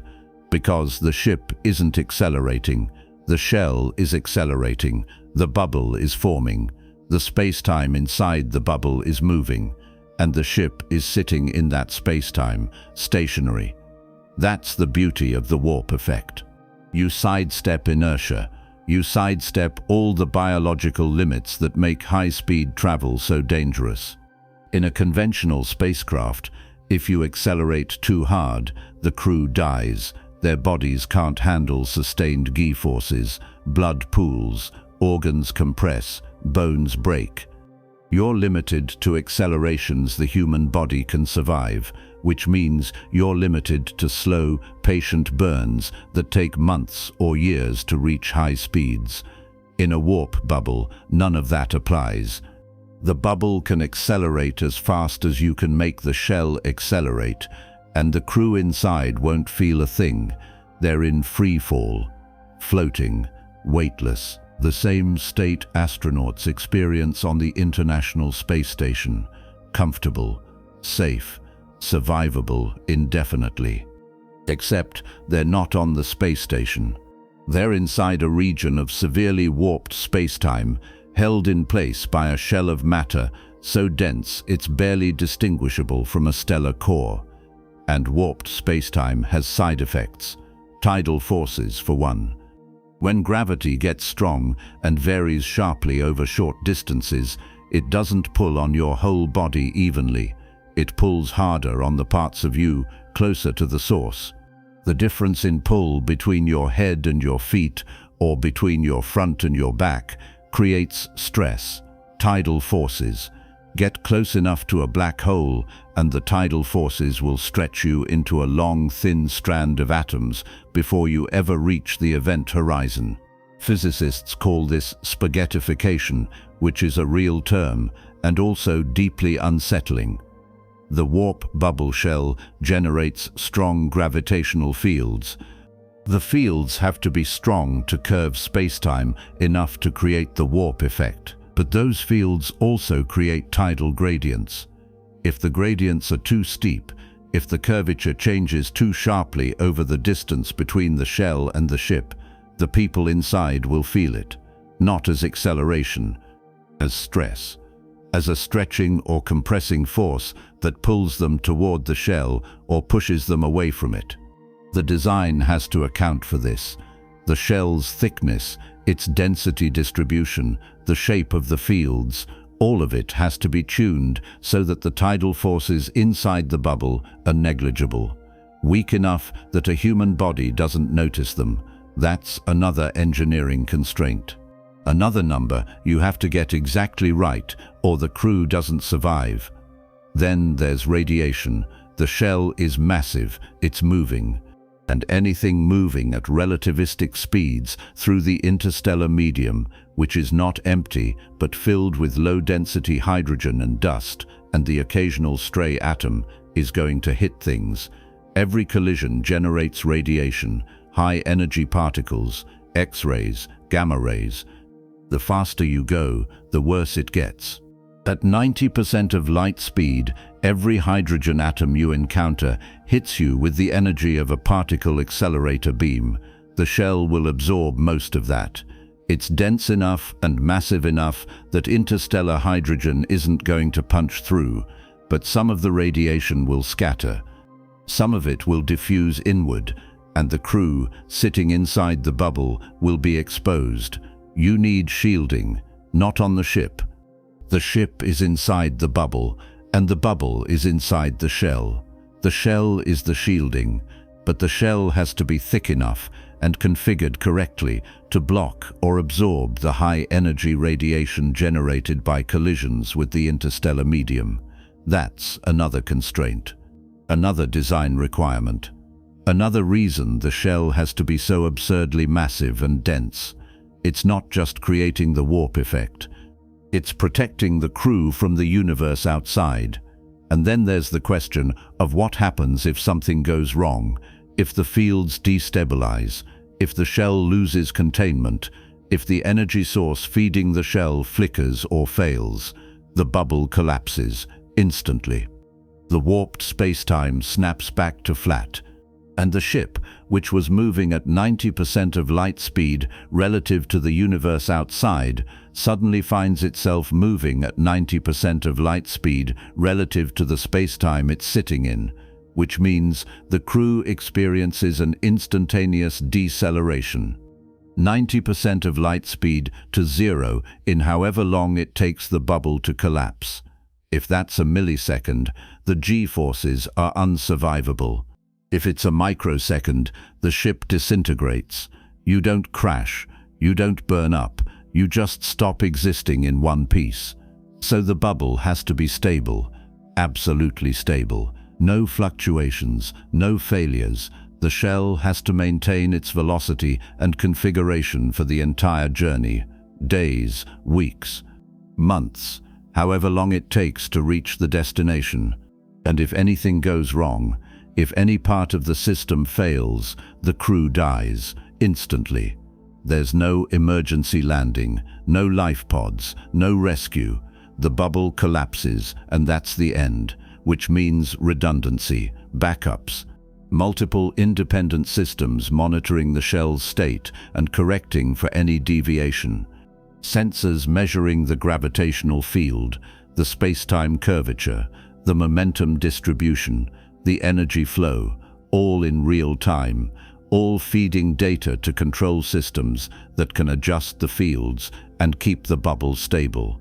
You need computers fast enough and smart enough to detect a problem and fix it before the bubble has time to collapse. Microsecond response times, maybe faster. And those computers have to survive inside a region of warped spacetime, bathed in radiation, subject to gravitational gradients that might interfere with electronic systems in ways we don't fully understand yet. None of this is insurmountable, it's just hard. Extraordinarily, absurdly, almost offensively hard. Every piece of the design pushes the limits of known physics and known engineering. The materials don't exist, the energy sources don't exist, the control systems don't exist, the manufacturing techniques don't exist. You're starting from scratch. You're inventing entire fields of science just to make one part of the problem tractable. But here's the thing. None of it violates the laws of physics. It's all allowed. Difficult, yes. Expensive beyond comprehension, yes. But allowed. You're not asking the universe to break its own rules. You're asking it to let you use the rules in a very specific, very clever way. And the universe doesn't care. It doesn't care if you think the problem is too hard. It doesn't care if the energy cost is absurd. It doesn't care if no one has ever built a machine this complex or this powerful. The equations say it works. That's all that matters. The path from here to a working warp drive is not a straight line. It's a tree, a branching network of sub-problems, each one requiring breakthroughs in multiple disciplines. You need advances in material science to create matter that can survive the densities and forces involved. You need advances in energy generation and transmission to power the shell. You need advances in field theory and plasma physics to understand how to shape and control the shell's structure. You need advances in computational physics to simulate the system accurately enough that you're not flying blind. You need advances in gravitational engineering, a field that doesn't really exist yet, to manipulate spacetime in controlled ways. And you need time, decades at minimum, probably centuries, maybe longer. The first warp drive, if it's ever built, will not be built by us. It will be built by our descendants, people who grow up in a world where gathering the mass of gas giants and compressing them into degenerate matter shells is considered difficult but achievable. People who have access to energy on scales we can't imagine. People who have solved problems we don't even know how to phrase yet. But the work starts now. The theoretical foundation is in place. The equations are written. The design is published. What comes next is engineering. Slow, patient, incremental engineering. You start small. You test components. You build models. You simulate. You learn. You find out what works and what doesn't. You iterate. You refine. You push the limits of what's possible, one step at a time, until the impossible starts to look achievable. And at some point, maybe 100 years from now, maybe 500, someone will build a prototype, not a ship, not something you could travel in, a test article, a small shell, maybe a few meters across, with a tiny fraction of the mass required for a full-scale drive. They'll accelerate it. They'll activate the fields. They'll measure the space-time curvature and confirm that yes, the bubble forms, yes, it works. And on that day, the door opens all the way. Because once you prove the concept, once you show that a warp bubble can be created and controlled and sustained, the rest is just scaling. Bigger shells, more mass, more energy, more refinement. The path from a prototype to a working starship is long, but it's a path. It's not a wall. It's not a dead end. It's a road. And at the end of that road is Proxima Centauri, 4.2 light-years away. Close enough to reach in a human lifetime. Close enough to matter. Close enough that the people who leave Earth to make the journey could live to see the destination, not their grandchildren, them. That's the prize. That's what the 2 Jupiter mass shell and the stellar scale energy budget and the centuries of engineering are buying. A way to reach the stars while we're still alive to care. You've done the impossible. You've solved the equations. You've gathered 2 Jupiter masses and compressed them into a shell so dense that calling it matter feels inadequate. You've built containment fields that can hold that shell together without it collapsing into a star. You've beamed enough energy into the system to accelerate the whole structure to 90% of the speed of light, and somehow, miraculously, the bubble formed. The space-time inside the shell started flowing. The warp effect kicked in.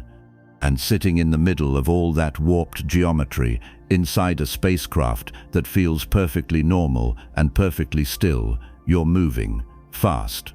Faster than anything humanity has ever built. Faster than anything we ever thought we could build without breaking physics. Now what? Where do you go? And more importantly, how long does it actually take to get there? Let's start with the obvious destination.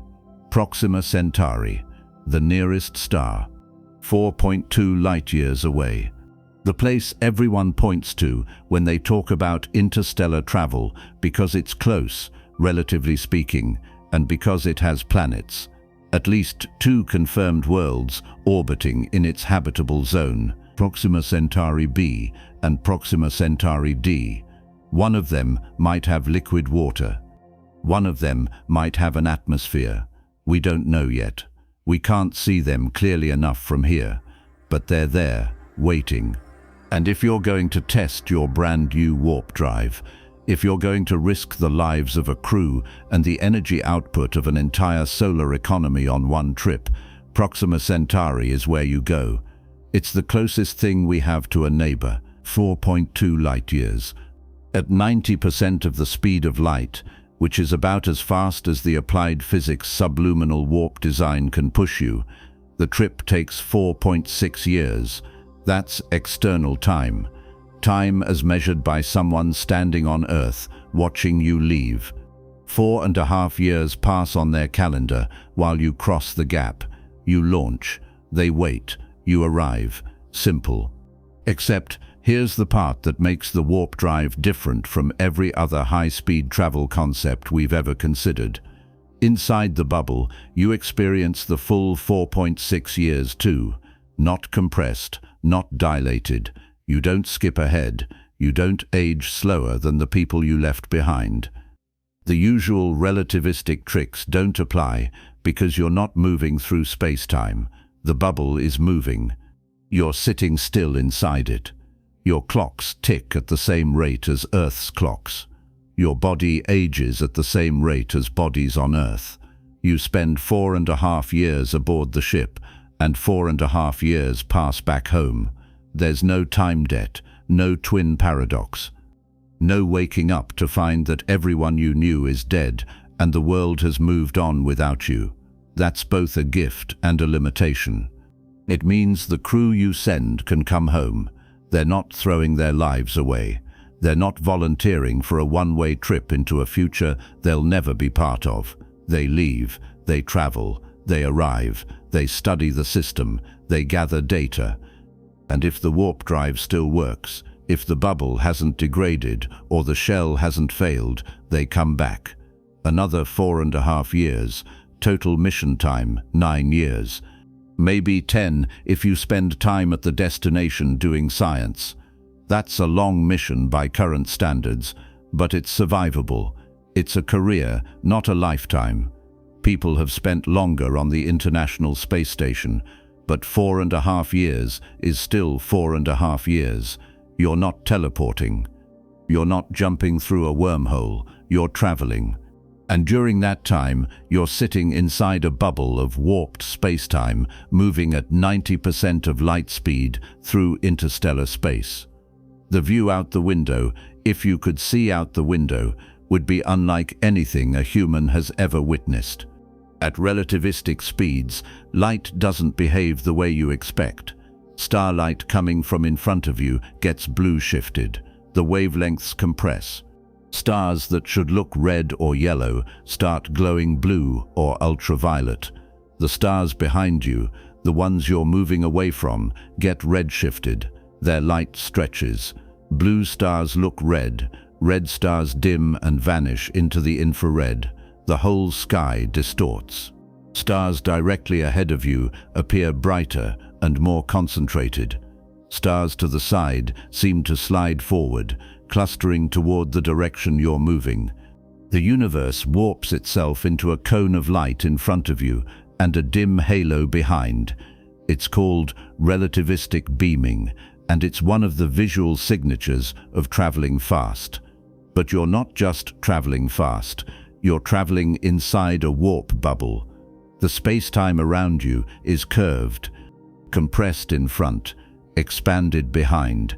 Light passing through that curved region bends. The paths photons take from distant stars to your eyes don't follow straight lines anymore. They follow the curvature of the bubble. The result is a sky that doesn't just look distorted, it looks broken. Stars might appear in places they shouldn't be. Constellations you recognize from Earth could be stretched, doubled, or smeared across your field of view. Some stars might not be visible at all, hidden behind regions where the space-time curvature bends their light away from you. No one knows exactly what this would look like, because no one has ever built a warp bubble and looked out of it. The best we can do is run simulations. Plug the geometry into rendering software and see what comes out.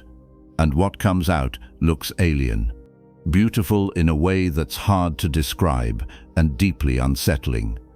The universe you're moving through is the same universe, the same stars, the same galaxies. But the bubble distorts your view of it so severely that you might as well be looking at a different cosmos, and you can't trust what you see.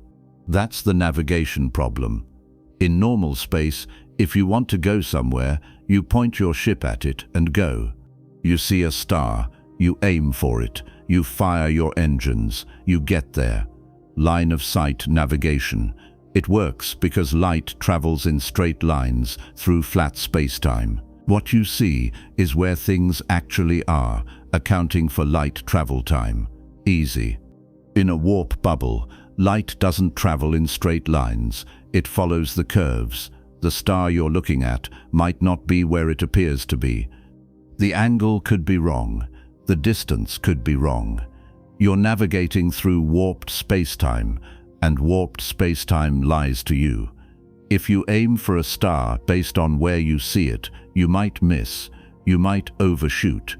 You might end up somewhere completely different because the path you thought was straight was actually curved, and you didn't account for how much the bubble was bending your view. So you can't navigate by sight, not directly. You have to navigate by math. You have to know the shape of the bubble, the exact geometry, how much the spacetime in front of you is compressed, how much it's expanded behind you, how that curvature changes as the bubble moves. You feed all of that into a computer. The computer models the paths light takes through the bubble. It calculates where things actually are based on where they appear to be. It tells you which direction to aim, and you trust it. You trust the math because you have no other choice. That means your navigation system has to be perfect. A small error in the bubble's geometry, a tiny miscalculation in how much spacetime is curved, and your trajectory is off. At 90% of light speed, small errors become big problems very quickly. You're covering a light year every 13 months. If your aim is off by a fraction of a degree, you miss your target by trillions of miles. You sail past Proxima Centauri and keep going, into the dark, into empty space where there's nothing to slow you down and no landmarks to tell you where you are. And good luck turning around. The bubble doesn't steer easily. You'd have to collapse it, reorient the shell, rebuild the bubble, and try again, assuming the shell survives all of that. So navigation becomes the critical skill, not piloting in the traditional sense. Not hands on a stick, eyes out the window, reacting to what you see. Navigation by computation, by prediction, by trusting models that describe a space-time geometry you can't directly perceive. The crew doesn't fly the ship. The computer flies the ship. The crew monitors the computer and prays it doesn't make a mistake. Let's say it doesn't. Let's say the math is good and the trajectory is perfect, and 4.5 years after leaving Earth, the warp bubble decelerates and you drop into normal space a few astronomical units out from Proxima Centauri. The bubble collapses. The shell, if it's reusable, drifts or gets recovered somehow.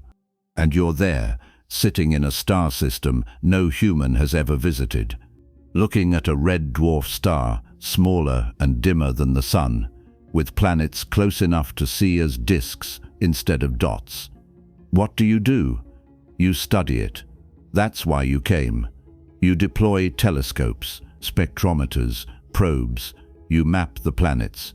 You measure their atmospheres, if they have atmospheres. You look for water, for organic molecules, for any sign that life has ever existed here or could exist here.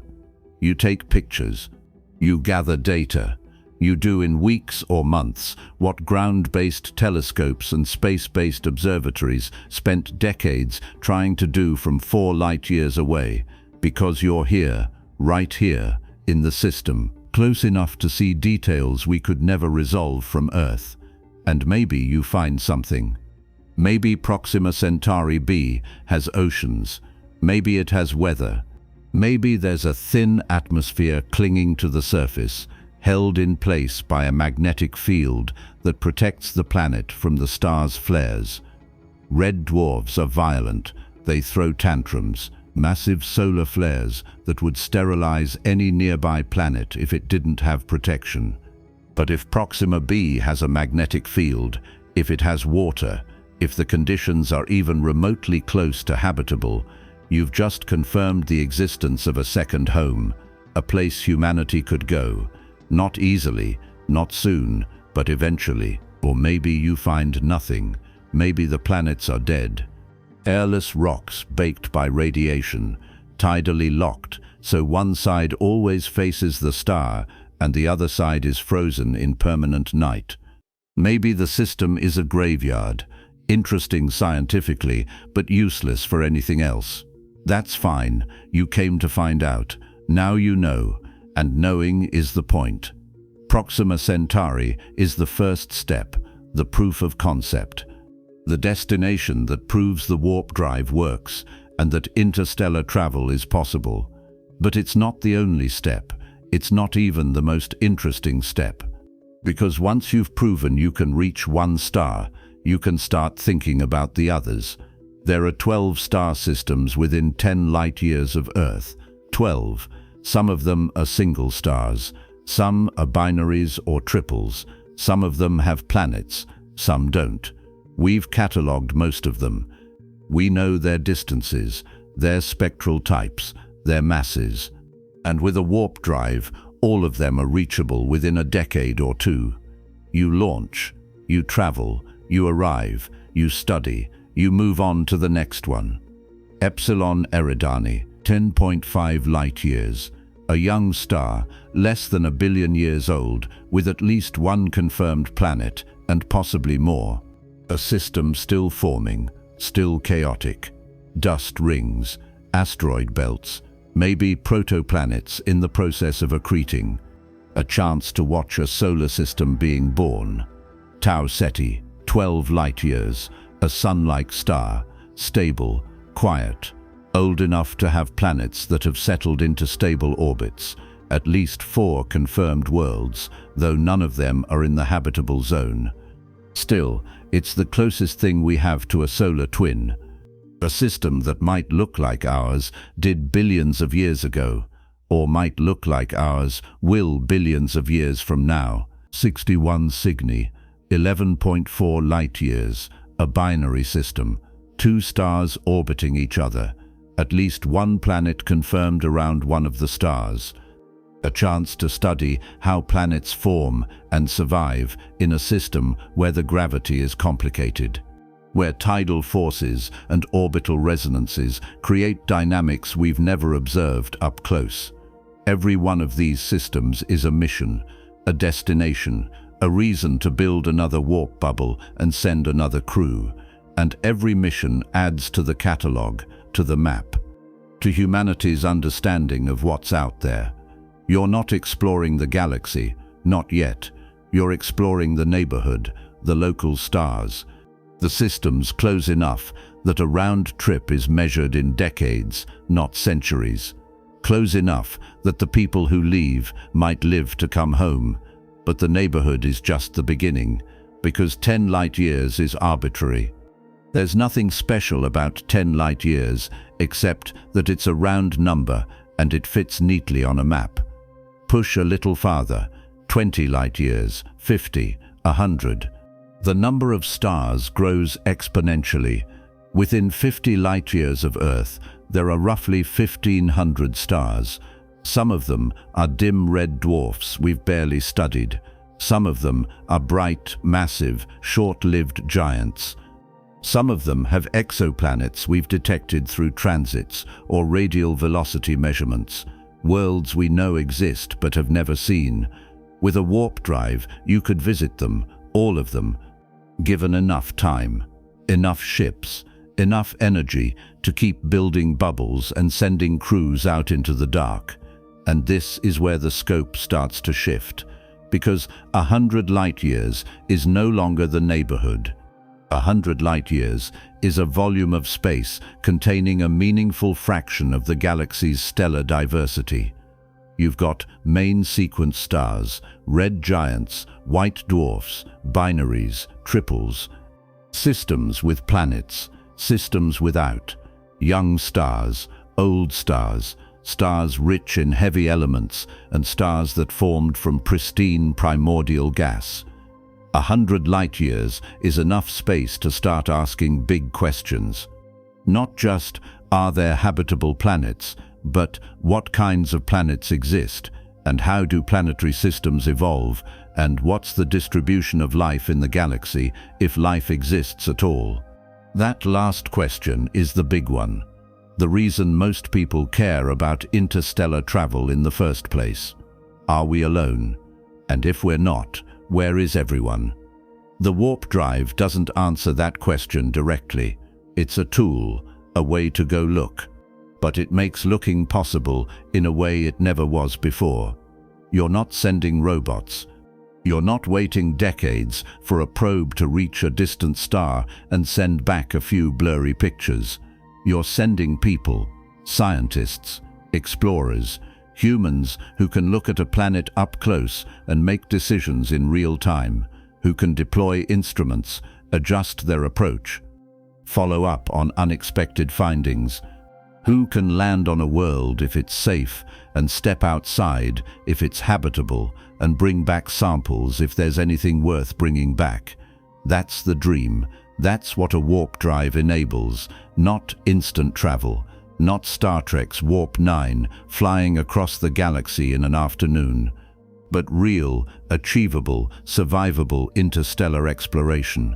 Missions measured in years, destinations measured in tens or hundreds of light years. A slow expansion outward from Earth, system by system, star by star, building a map of the local galaxy one data point at a time. But slow doesn't mean safe. Interstellar space is not empty. Most people think of it that way. The void, the vacuum, the vast gulf between stars where nothing happens and nothing exists. That's not true. Interstellar space is full of stuff, thin stuff, diffuse stuff, but stuff. Hydrogen atoms. A few per cubic centimeter on average. That doesn't sound like much. It isn't much. But when you're moving at 90% of light speed, every hydrogen atom you hit carries the kinetic energy of a high-speed particle beam. Enough energy to damage materials, to degrade surfaces, to punch through shielding if the shielding isn't thick enough.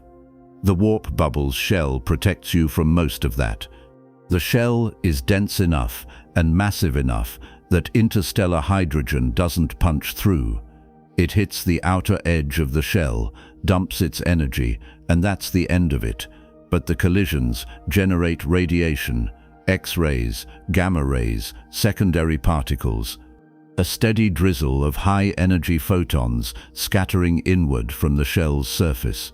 The ship's hull has to block that, or the crew compartments have to be shielded, or you accept a certain level of radiation exposure as the cost of doing business and plan your missions accordingly.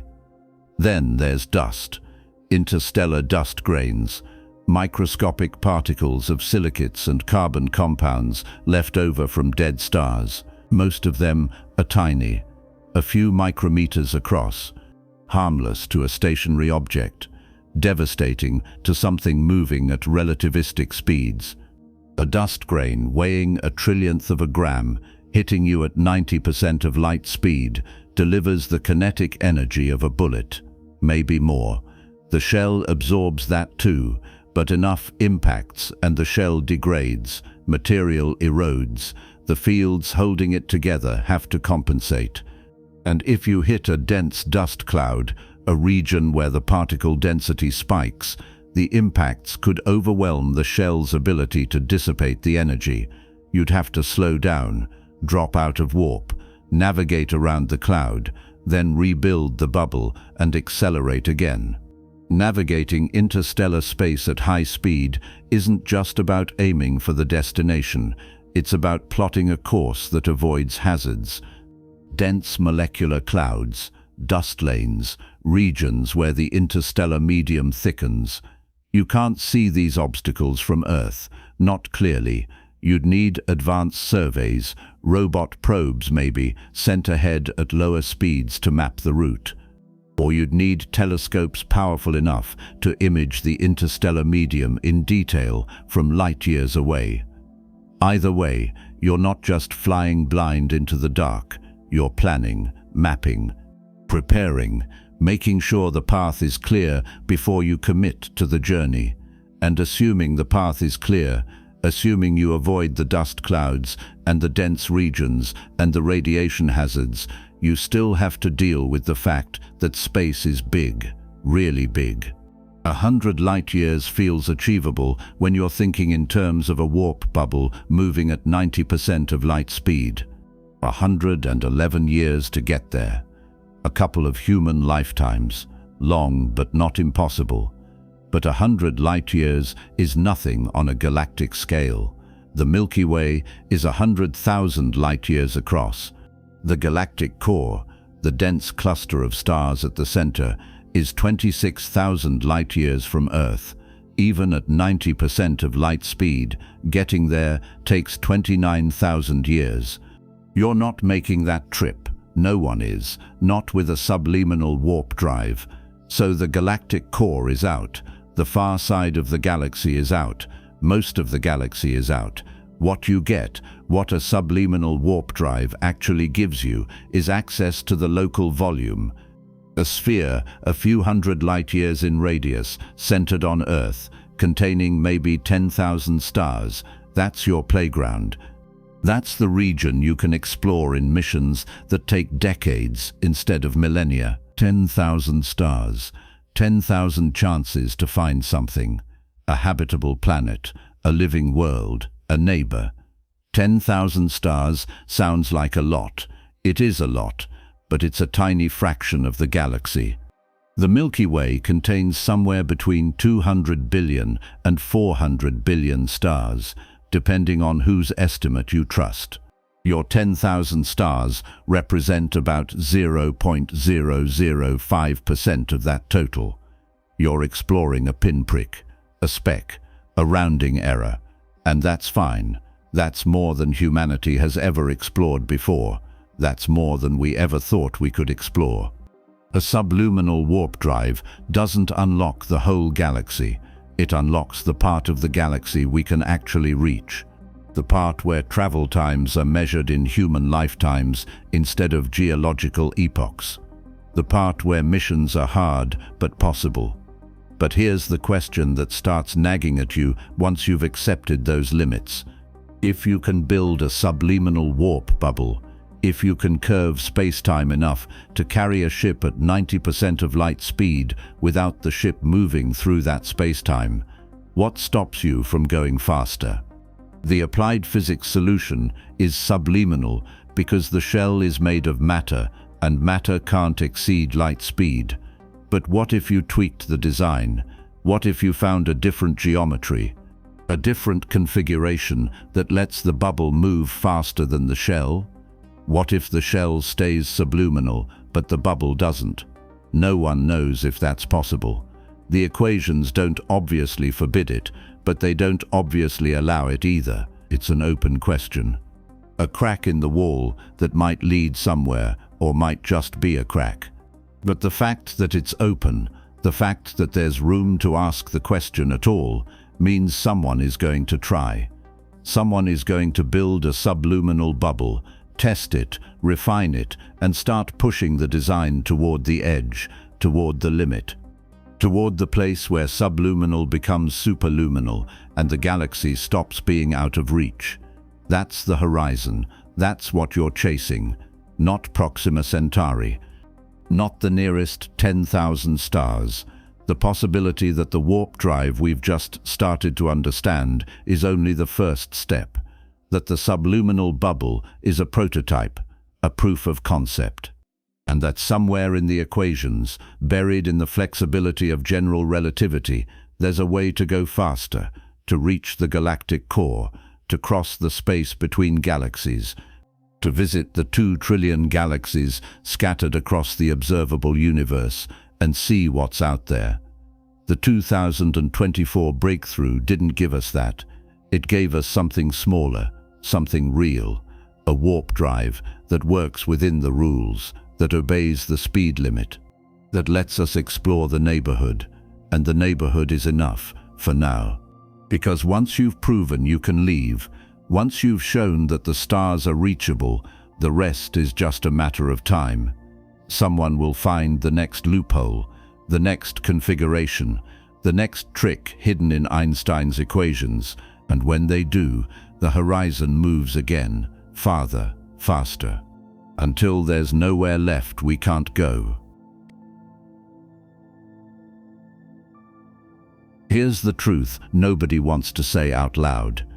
If you give humanity the ability to leave Earth, to cross interstellar distances in decades instead of millennia, to visit other star systems and return before everyone you know is dead, you're not just unlocking the cosmos, you're forcing a choice.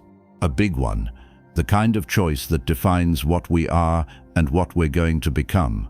Because right now, sitting here on this planet, we can tell ourselves a comfortable story. We're stuck. The universe is too big. The stars are too far. We'd love to explore. We'd love to find out if we're alone. But physics won't let us. It's not our fault. We're doing the best we can with what we've got. A warp drive, even a subluminal one, even one that takes decades to build and decades more to operate, destroys that story. It says the universe is not too big, the stars are not too far, physics will let us, and suddenly the question is not whether we can go, it's whether we should. And if we do go, what happens next? Start with the Fermi paradox, because that's where most of these conversations end up eventually. Enrico Fermi, sitting in a cafeteria at Los Alamos in the summer of 1950, having lunch with colleagues, casually drops the question that's been haunting astronomers ever since. Where is everybody? The galaxy is old, 13 billion years old. Stars have been forming, living, dying, and seeding new stars with heavy elements for most of that time. Planets have existed for billions of years. Earth is not special. The sun is not special. The ingredients for life, carbon, hydrogen, oxygen, nitrogen, are everywhere. The processes that led to life on Earth, chemistry, energy, time, should be common. If life arose here, it should have arisen elsewhere, many elsewheres. And if life is common, intelligence should be less common but still present. And if intelligence is present, technology should follow. And if technology follows, expansion should follow, because that's what technological species do. They grow, they spread, they use resources, they build, they explore.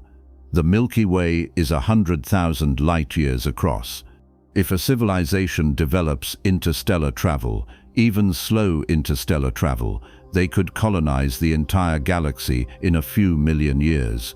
That sounds like a long time. It isn't. Not on cosmic scales. A few million years is a blink. The galaxy has had billions of years to fill up with spacefaring civilizations. Even if intelligent life is rare, even if only one species in a million develops the technology to leave their home system, the galaxy should be crowded. We should see them, their megastructures, their waste heat, their radio transmissions, their probes, something, anything. Evidence that someone else figured this out before we did. We don't. We see nothing. Silence, emptiness, no signals, no structures, no ruins, just stars and planets and gas and dust. 13 billion years of cosmic history, and as far as we can tell, we're the only ones here. That's the paradox. The galaxy should be full. It's empty. Where is everybody? There are dozens of proposed solutions. Maybe life is rarer than we think. Maybe intelligence is a fluke. Maybe technological civilizations destroy themselves before they can spread. Maybe they're out there but hiding. Maybe they're out there but ignoring us. Maybe we're looking in the wrong places with the wrong tools at the wrong times. Maybe the universe is full of life, but it's all microbial. Maybe interstellar travel is so hard that no one bothers. Maybe we're first. Maybe we're last. Maybe the question itself is flawed. A warp drive, If it works, if it becomes buildable, if it lets us reach other stars and come back, changes the calculus.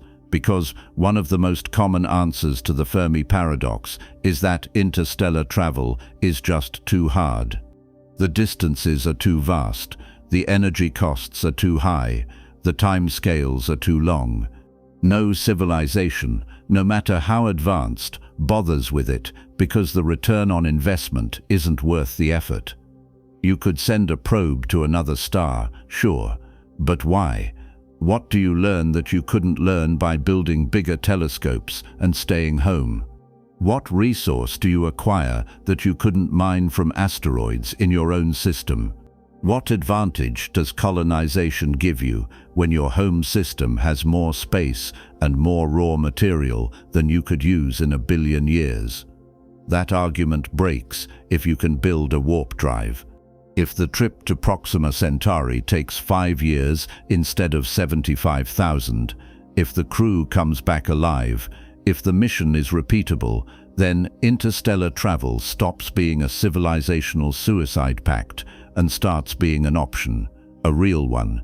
You send missions, you gather data, you map nearby systems, you identify habitable worlds. And if you find a world that's better than the one you're on, or even just different, you consider moving there.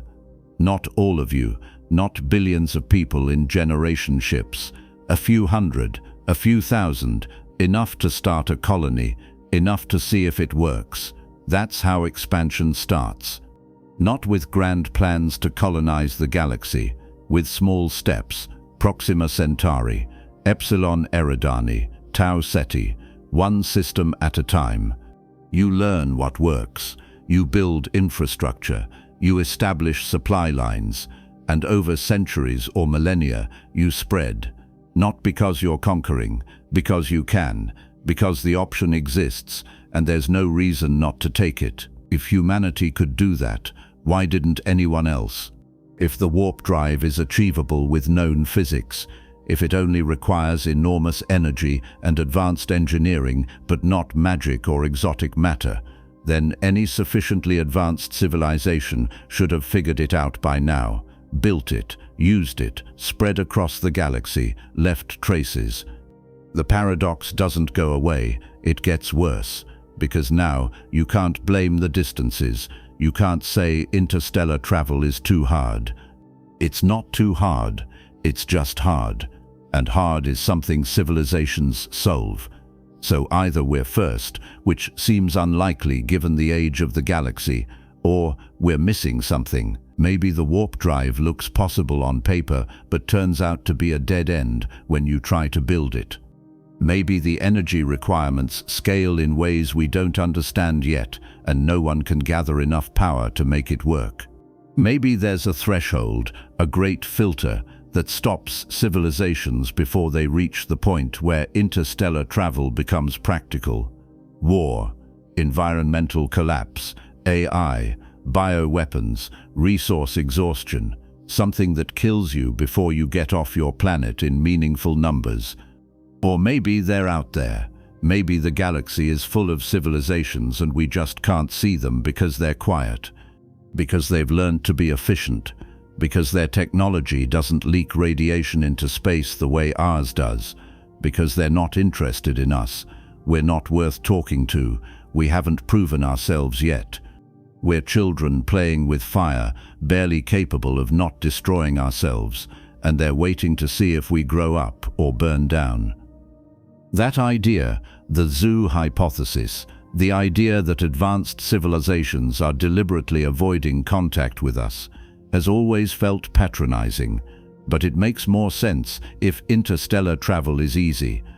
If the galaxy is accessible, if visiting other systems is routine for anyone with the technology, then staying hidden becomes a choice, an ethical stance, a decision that maybe you don't interfere with younger species. You let them develop on their own, you watch from a distance. And if they build their own warp drive, if they prove they can leave their home system and survive the trip, then maybe you say hello. Maybe that's the test, the threshold. Build a warp drive, and we'll talk. Until then, you're on your own.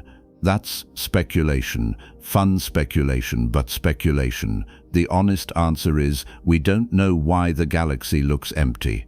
A warp drive doesn't solve the Fermi paradox. It makes it sharper, more uncomfortable.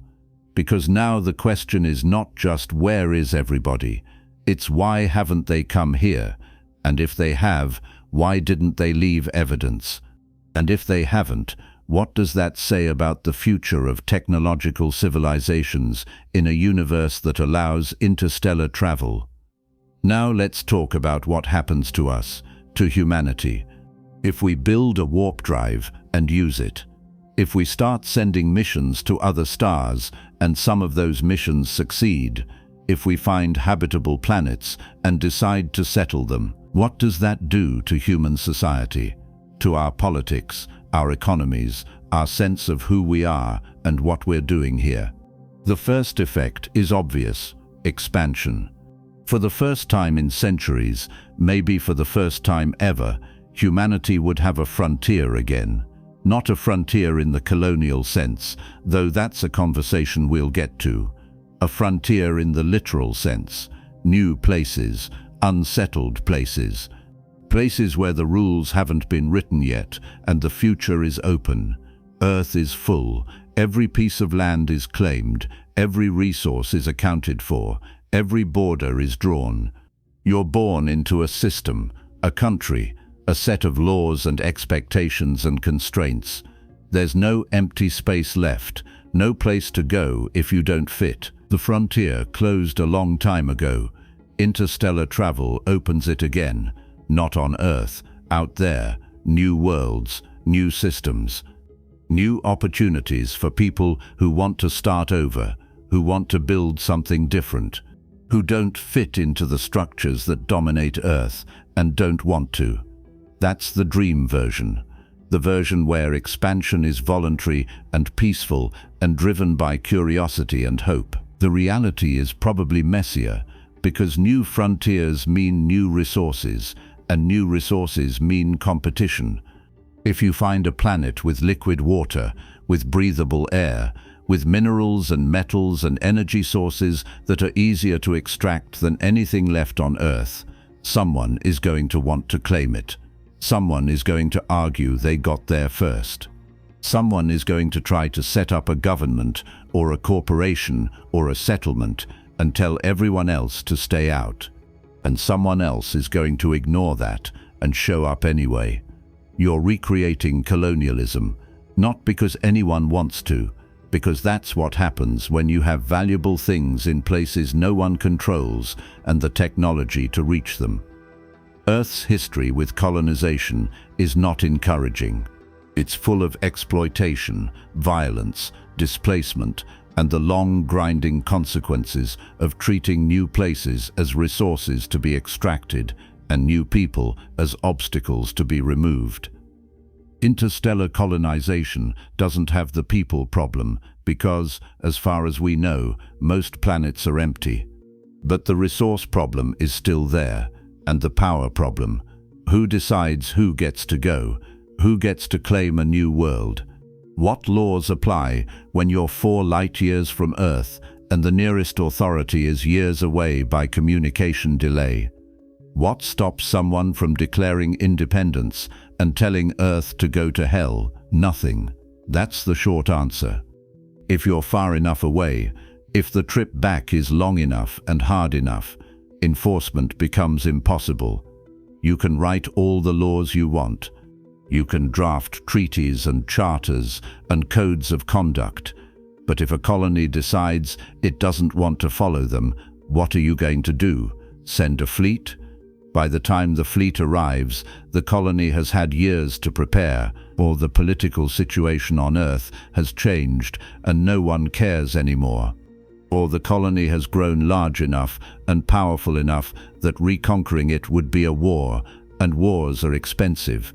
So interstellar colonies, if they happen, will be independent by default. Not because they declare independence, because distance makes independence inevitable.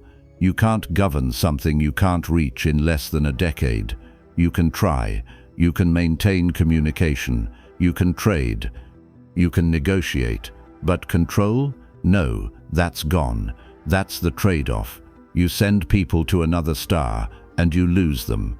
Not in the tragic sense, in the practical sense. They're not part of your civilization anymore. They're something new, something that starts from your culture but evolves in its own direction, under its own pressures, in its own environment. And you'll never get them back. That might be fine. That might even be good. Maybe humanity needs to fragment. Maybe the worst thing about living on one planet is that we're all stuck with each other. Every conflict, every disagreement, every incompatible vision of the future has to be resolved here because there's nowhere else to go. You can't just leave. You can't say, fine, I'll go build my own society somewhere else. You're trapped. We're all trapped together. And trapped people fight. Give us other worlds, and that changes. If you don't like how things are run on Earth, leave. Go to Proxima. Go to Tau Ceti. Start a colony that does things differently. See if it works. If it doesn't, the cost is localized. One colony fails, one experiment ends, the species survives. If it does work, if your new society thrives, other people will notice. Other colonies will copy what you did. Earth might even learn something. Maybe. Eventually. That's the optimistic version. The pessimistic version is that we just export our problems, our prejudices, our capacity for violence and cruelty and short-sighted self-interest. We spread across the stars and we bring all of it with us. The same fights, the same exploitation, the same inability to cooperate or plan for the long term or treat each other like we matter. We just do it in more places. And maybe some of those colonies develop technologies or weapons or strategies that make things worse. Maybe the galaxy ends up full of fractured human civilizations, all descended from Earth, all hostile to each other, all competing for resources and territory and dominance. Maybe interstellar travel turns into interstellar war, and we spend the next 10,000 years fighting ourselves across 100 light years while the rest of the galaxy watches and wonders what the hell is wrong with us. Or maybe it doesn't. Maybe we grow up. Maybe the process of leaving Earth, of building something new on another world, forces us to cooperate in ways we never had to before. Because survival on a frontier is hard. You can't afford petty conflicts. You can't waste resources on dominance games. You need everyone working together, or everyone dies. Maybe that pressure, that necessity, creates societies that are less fractured and more functional than anything we've managed on Earth. Maybe the colonies become beacons, examples of what humanity could be if we stopped tripping over our own worst instincts. No one knows. We won't know until we try. And we can't try until we build a warp drive. Here's the philosophical piece. The part that's harder to quantify, but matters more than any of the practical stuff. Right now, as a species, we think of ourselves as Earthlings, humans, products of this planet, shaped by its gravity, its atmosphere, its evolutionary history. Everything we are, everything we've built, everything we've thought and dreamed and created happened here, on this one rock, orbiting this one star, in this one corner of an unremarkably average galaxy. That's a small identity. Not in a bad way, in a clarifying way. It tells you where you're from, it gives you context, but it also limits you.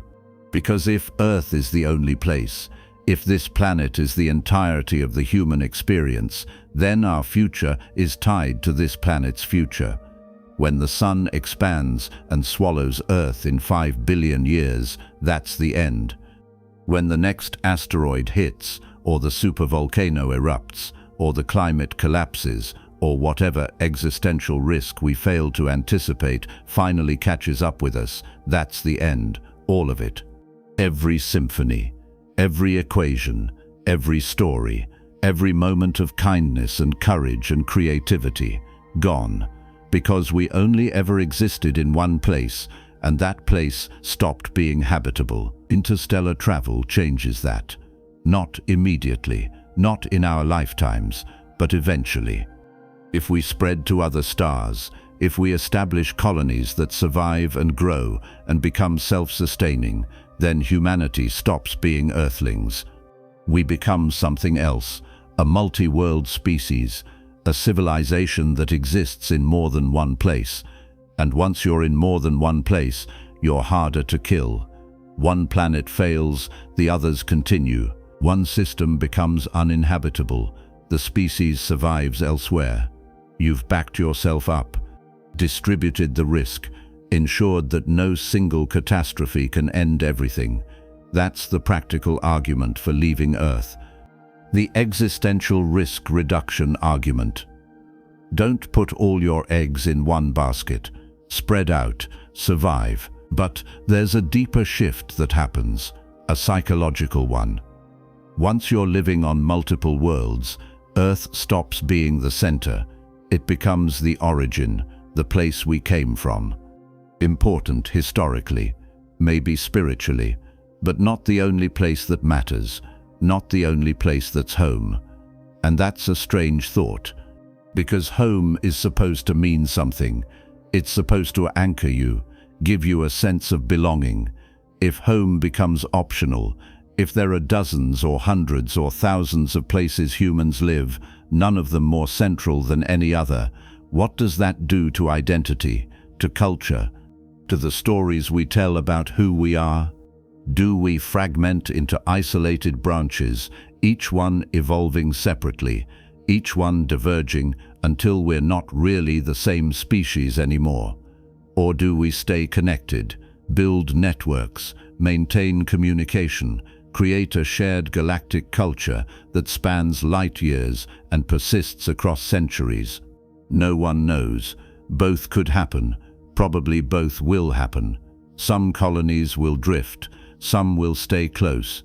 And over time, humanity will stop being one thing. We'll become a collection of things, related, descended from the same source, but different, shaped by different worlds, different challenges, different choices. That might be the most profound consequence of interstellar travel. Not that we reach other stars, that we stop being us, we become them, plural. Many branches of a tree that started on Earth but grew outward into the galaxy and became something no one planned and no one predicted, something new. And maybe that's fine, maybe that's the point. Maybe the role of a technological species in the universe is not to stay the same, it's to spread, to adapt, to fill the niches that exist and create new ones. To take the raw material of life and intelligence that formed on one planet and transplant it everywhere it can survive. Not because there's a grand plan, not because someone decided this is what we should do, because it's what life does. Life spreads, life adapts, life persists. And if we're part of life, if we're not separate from it, but an expression of it, then spreading across the stars is not an ambition, it's a continuation. The next step in a process that started 4 billion years ago in a warm tidal pool and led, step by step, to here, to now, to us. Sitting on the edge of becoming something that can leave, the scientific opportunities are almost too obvious to list. Right now, we study the universe from one location, Earth. We build telescopes, big ones, powerful ones, space-based ones. We point them outward and we learn an astonishing amount.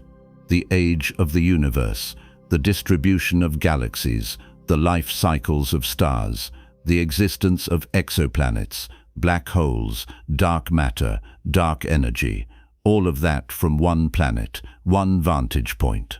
Imagine what you learn from 100 vantage points, 1,000 spread across 100 light years. You're not just observing anymore. You're measuring parallax on galactic scales. You're watching how light travels through different regions of space.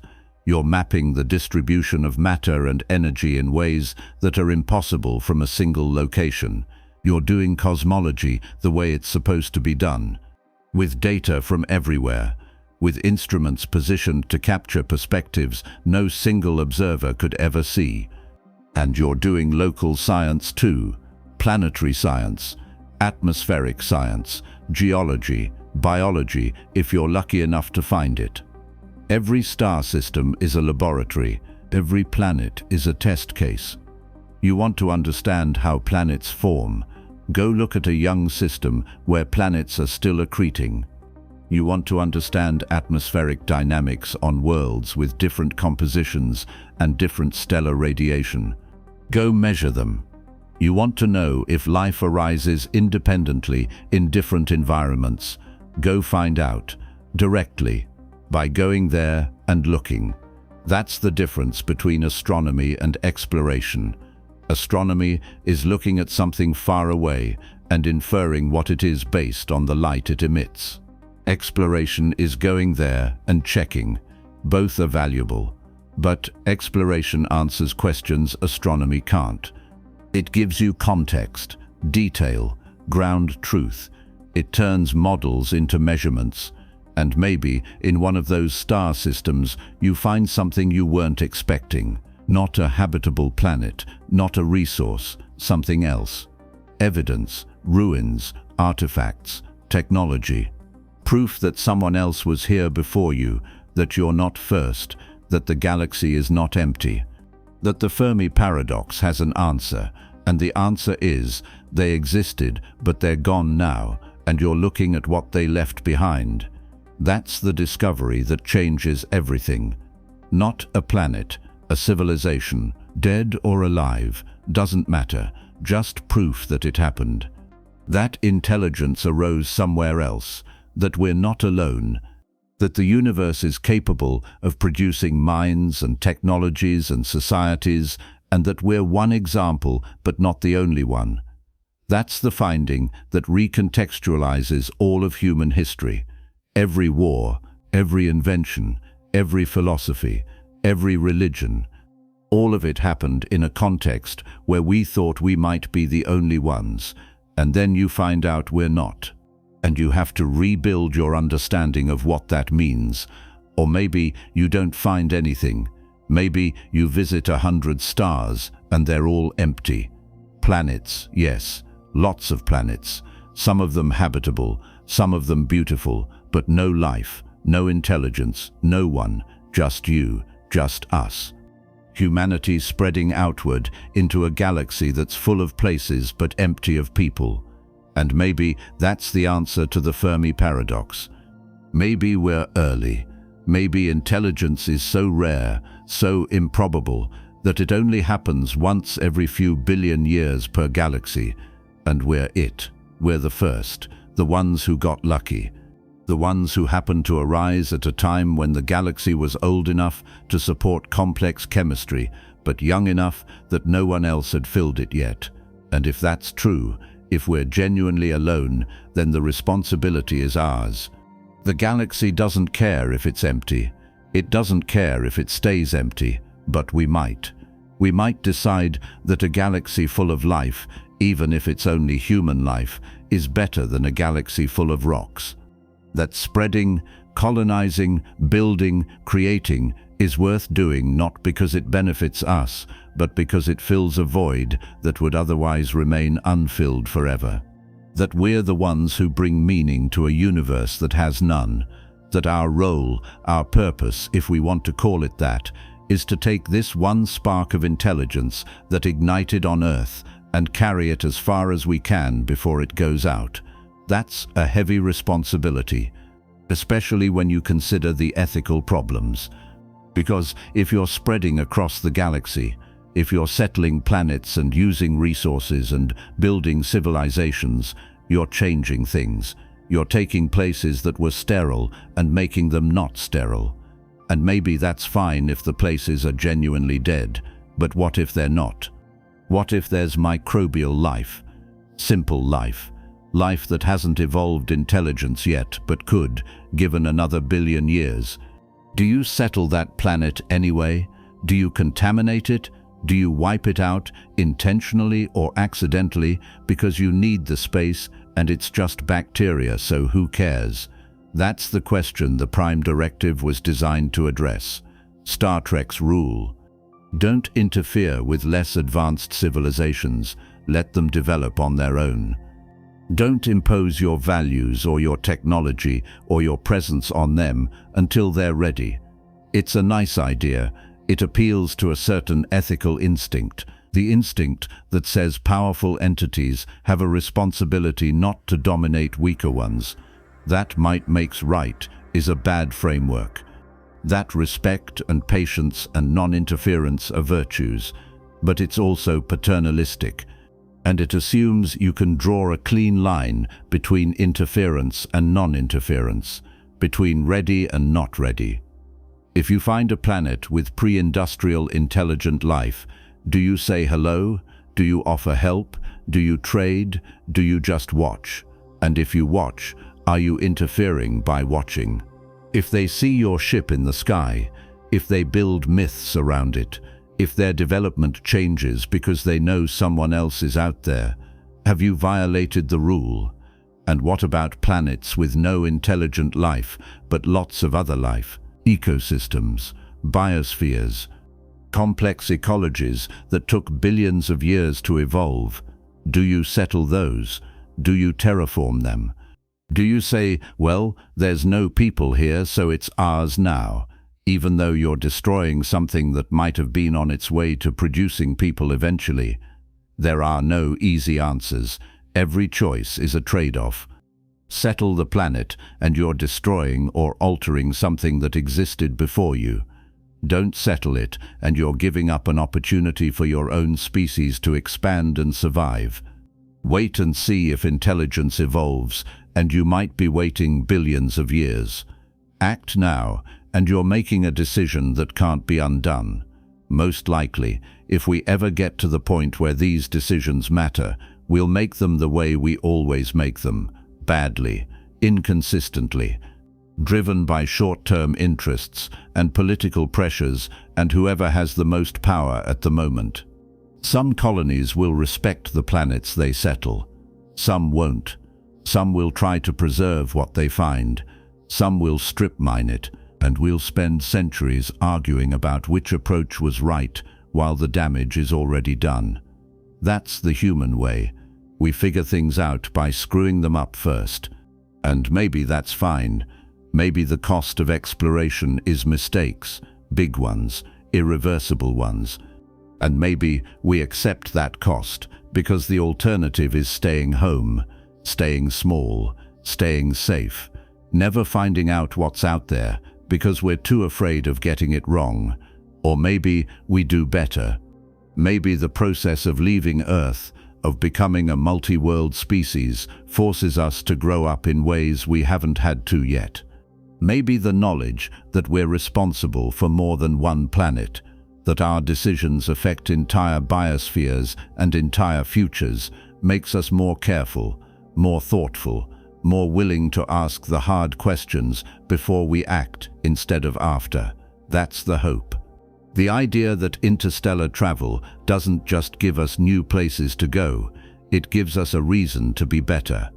Because if we're going to represent humanity to the universe, if we're going to be the ones who carry intelligence and culture and creativity to other stars, we'd better make sure we're carrying the best version of those things, not the worst. And maybe we will. Maybe the future is bright. Maybe we build the warp drive and we spread across the galaxy and we find other life and we treat it with respect and we build something worth building. A civilization that spans star systems, a network of worlds connected by culture and communication and shared purpose. A version of humanity that's more than the sum of its parts. That's learned to cooperate across distances and timescales that would have broken us before. That's figured out how to survive not just on one planet but on many. That's become, finally, what we always said we wanted to be: explorers, builders, survivors. A species that looks at the universe and sees possibility instead of limits. Or maybe we don't. Maybe we screw it up. Maybe interstellar travel turns into interstellar conflict, and we spend the next 1,000 years repeating the same mistakes we made on Earth, just on a larger stage with higher stakes. Maybe the warp drive is the thing that finally ends us, not because the technology fails, because we do. No one knows. The future is open. The possibilities are wide. And for the first time in a very long time, the question is not whether we can reach the stars. It's what we do when we get there. The grand visions are intoxicating, spreading across the galaxy, finding other worlds, maybe meeting other minds, humanity becoming something more than we are now, scattered across 100 star systems, plural instead of singular, resilient instead of fragile. That's the dream, the payoff. The reason anyone cares about warp drives in the first place. But here's where we are right now, 2024. A team of physicists published a paper showing that you can create a warp bubble using ordinary matter. Not exotic matter, not negative energy, just regular positive energy density stuff, arranged very carefully, moving in very specific ways. The equations work, the geometry is stable. The energy conditions are satisfied. It's a real solution to Einstein's field equations. That's the breakthrough. And it is a breakthrough, a genuine one. For 30 years, the door Alcubierre opened looked permanently locked because no one could figure out how to build a warp bubble without materials that probably don't exist. Now someone's shown that the lock was never as solid as we thought. The door isn't wide open, but it's cracked. You can see light coming through, and that changes the conversation. Except the conversation is still theoretical. The paper describes a mathematical model, a configuration of matter and energy that produces a warp effect if you could actually build it. But we can't build it, not yet, not remotely close. The gap between this is allowed by physics, and this is something we can engineer, is enormous. And that gap is what we need to talk about now. Because closing that gap, if it can be closed at all, is the work. The hard, slow, unglamorous work that doesn't make headlines but determines whether any of this ever becomes real. Start with the energy problem, because that's the most obvious barrier. The 2024 design requires a shell of matter with a total mass energy equivalent to roughly 2 Jupiter masses. That's 600 Earths. That's more mass than all the terrestrial planets in the solar system combined. And you don't just need to gather that mass. You need to compress it, shape it, hold it in a specific geometry while it's moving at a significant fraction of light speed. You need to pump energy into it continuously to maintain the warp effect. And all of that energy has to come from somewhere. Where? Conventional power sources are out. Chemical fuel won't get you close. Nuclear fission won't. Even fusion, which we still haven't managed to make work reliably for power generation on Earth, won't scale to the levels required. You're talking about energy outputs on par with stars, not metaphorically, literally. The amount of energy the sun produces in years or decades, focused and controlled and directed into a single system. The only plausible path is harvesting stellar energy directly. Build solar collectors, lots of them, thousands or millions of satellites in orbit around the sun, each one capturing a fraction of the star's output. String them together into a network, a Dyson swarm. Not a solid shell, which is structurally impossible, but a cloud of collectors working together to channel a meaningful percentage of the sun's total energy budget toward whatever project you're trying to power. In this case, a warp drive. We are nowhere near building that. We've launched a handful of solar-powered satellites, small ones, research missions, The idea of constructing millions of power collectors, coordinating them, maintaining them, and using them to beam exawatts of energy across interplanetary distances to a target moving at relativistic speeds is so far beyond current engineering that calling it ambitious feels like an understatement. It's not the next step, it's 100 steps down the line, maybe 1,000. And even if you solve the energy problem, even if you build the Dyson swarm and figure out how to channel all that power into a warp bubble, you still have the matter problem. 2 Jupiter masses of material compressed into a shell a few hundred meters across, dense enough that its gravitational field dominates the region. Where does that matter come from? You're not mining it. There isn't enough easily accessible material in the asteroid belt or the Kuiper belt or even the outer planets to provide what you need. You'd have to disassemble Jupiter itself, strip its atmosphere, compress its core, refine the hydrogen and helium into something denser, something that can hold together under the forces involved without collapsing into a stellar core or igniting fusion. No one knows how to do that. We don't have tools that can manipulate matter at those densities. We don't have materials that can withstand the pressures. We don't have containment systems that can hold a Jupiter mass shell in place while it's moving. And we don't have propulsion systems that can accelerate something that massive to relativistic speeds. Every piece of the problem is beyond us, not by a little, by orders of magnitude. So the engineering challenges are absurd. But here's the thing about absurd engineering challenges. They're not impossible, they're just hard, really hard. The kind of hard that takes centuries to solve. The kind of hard that requires inventing entire new fields of science and technology just to make progress on one piece of the puzzle. But hard is different from impossible. Impossible means the laws of physics say no. Hard means the laws of physics say yes, but you have to figure out how. And that's the category warp drives are in now. Allowed, difficult, not forbidden. That's the shift the 2024 paper represents. It moves the problem from the impossible column to the hard column. And once something is in the hard column, you can start working on it. You can break it into smaller problems. You can test components. You can build prototypes. You can iterate. You can learn. The first step, the one that's actually happening right now, is refining the theory. The 2024 design is a proof of concept. It shows that a subluminal warp bubble can be created using ordinary matter.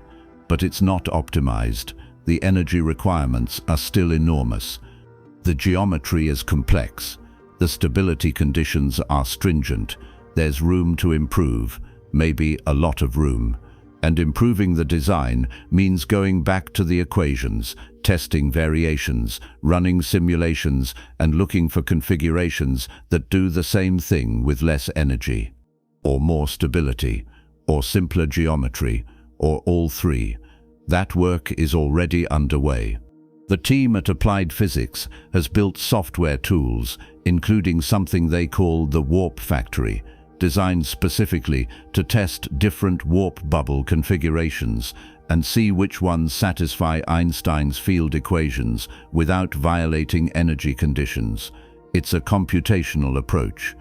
You plug in parameters, let the software solve the equations, and see what works. Then you tweak the parameters and try again. It's slow, it's methodical, it's not flashy, but it's how you explore the space of possible solutions when the equations are too complicated to solve by hand, and the space of possible solutions is large. The applied physics design is one configuration, one geometry, one way to curve spacetime into a warp bubble. But general relativity is flexible. There are other configurations, other geometries. Some of them might be more efficient, some might be more stable, some might do things the current design doesn't, like allowing higher speeds or reducing the tidal forces inside the bubble, or making the whole system easier to control? No one knows yet. The work of mapping out that space, of cataloging which configurations work and which don't, is just beginning. That's theoretical work. It happens on computers, in journals, in conference rooms where physicists argue about boundary conditions and stress energy tensors. It doesn't require building anything physical. It doesn't require massive budgets or international collaboration. It requires smart people with time and funding to think hard about the equations and push the boundaries of what's known. And that's happening. Not fast, not with unlimited resources, but it's happening. The next step, the one that comes after you've refined the theory as far as you can without experimental data, is testing. Not testing a full warp drive, testing pieces, components, concepts. Can you create a region of warped spacetime in a lab? Can you measure it? Can you control it? Can you demonstrate on a tiny scale that the principles underlying the warp drive actually work in practice and not just on paper? That's where things get tricky, because warping spacetime requires mass or energy, a lot of it. The effects predicted by general relativity are measurable around massive objects like planets or stars. Around small objects, the effects are tiny, almost undetectable. If you want to create measurable spacetime curvature in a laboratory, you need to concentrate a huge amount of energy or mass into a small region. And doing that without destroying your lab or creating a black hole is hard. There are ideas. High-energy particle collisions, like the ones in the Large Hadron Collider, involve concentrations of energy so extreme that they might create detectable spacetime distortions at microscopic scales. Intense laser pulses, focused to tiny points, could generate electromagnetic fields strong enough to interact with spacetime in measurable ways. Exotic states of matter, like Bose-Einstein condensates or quark-gluon plasmas, might exhibit gravitational effects that are normally too weak to notice. None of these are warp drives. They're experiments, tests of the underlying physics. Ways to probe whether spacetime behaves the way general relativity predicts when you push it to extreme conditions. If those experiments work, if they show that you can manipulate spacetime curvature in controlled ways, then you have a foundation to build on. You know the principles are sound, you know the effects are real, and you can start scaling up. Scaling up is where the timeline stretches, a lot. You're not going from a lab experiment to a working warp drive in a decade. You're not doing it in a century. You're probably not doing it in several centuries. The gap between demonstrating a principle in a controlled environment and building a machine that uses that principle to move a spacecraft across interstellar distances is vast. It's the gap between demonstrating that heavier-than-air flight is possible by watching a bird and building a 747. It takes time, iteration, failure, learning, refinement, and resources, enormous resources, which brings us to funding. Because none of this happens without money. Theoretical research is relatively cheap. You need salaries for physicists, computing resources, conference budgets. Millions of dollars, maybe tens of millions, spread across institutions and research groups over years. That's achievable. That's the kind of funding agencies like NASA or the National Science Foundation or private foundations can provide. And they are providing it. Not at the scale you'd need to make rapid progress, but enough to keep the work moving. Experimental work costs more. Building high-energy physics experiments, designing new instruments, constructing test facilities, all of that runs into the hundreds of millions or billions. The Large Hadron Collider cost about $10 billion. The James Webb Space Telescope cost another $10 billion. Those are the scales you're talking about when you want to test cutting-edge physics in ways that require custom-built equipment and international collaboration. Still achievable, but you need political will. You need governments or coalitions of governments to decide that the work is worth funding, that it's a priority. A full-scale warp drive, if it ever gets built, will cost more than any single project humanity has ever attempted. More than the Apollo program, more than the International Space Station, more than the Manhattan Project. You're gathering the mass equivalent of multiple planets. You're building infrastructure on a scale that spans the solar system. You're developing technologies that don't exist yet. The cost, measured in current dollars, would be trillions, tens of trillions, maybe more. And that assumes you've solved all the technical problems and you're just building the thing. If you're still figuring out how to build it, the cost goes up. So here's where we are. 25 trillion miles away, there's a star. 4.2 light years. Close enough to see, too far to reach. That's been the rule for as long as humans have looked up and wondered what else is out there. The universe gave us eyes that can see across distances we'll never cross, and minds that can imagine futures we'll never live to see. It built a cage out of distance and time and the speed of light, and for most of history we accepted that the cage was permanent. We told ourselves stories about faster-than-light travel, built entire mythologies around the idea, but we knew they were just stories. Physics said no. Einstein wrote the rule book. The stars were out of reach. That was the deal. Except it wasn't. Because buried in the same equations that built the cage, there was a crack. Not a mistake, not an error, a genuine loophole. A way to move space instead of moving through it. Alcubierre found it in 1994 and showed that warp drives were allowed by the laws of physics, and for 30 years everyone nodded politely and moved on because the design required exotic matter, and exotic matter doesn't exist. The door was open, but the threshold was impossible to cross until 2024. Until someone showed that you could build a warp bubble using ordinary matter. Positive energy, the kind that actually exists. The equations work, the geometry is stable, the physics checks out. It's not easy. It's not cheap. It's not something we're building next year or next century, but it's possible, allowed, real. And that changes everything. Not because we're suddenly going to the stars tomorrow, because we know we can, eventually.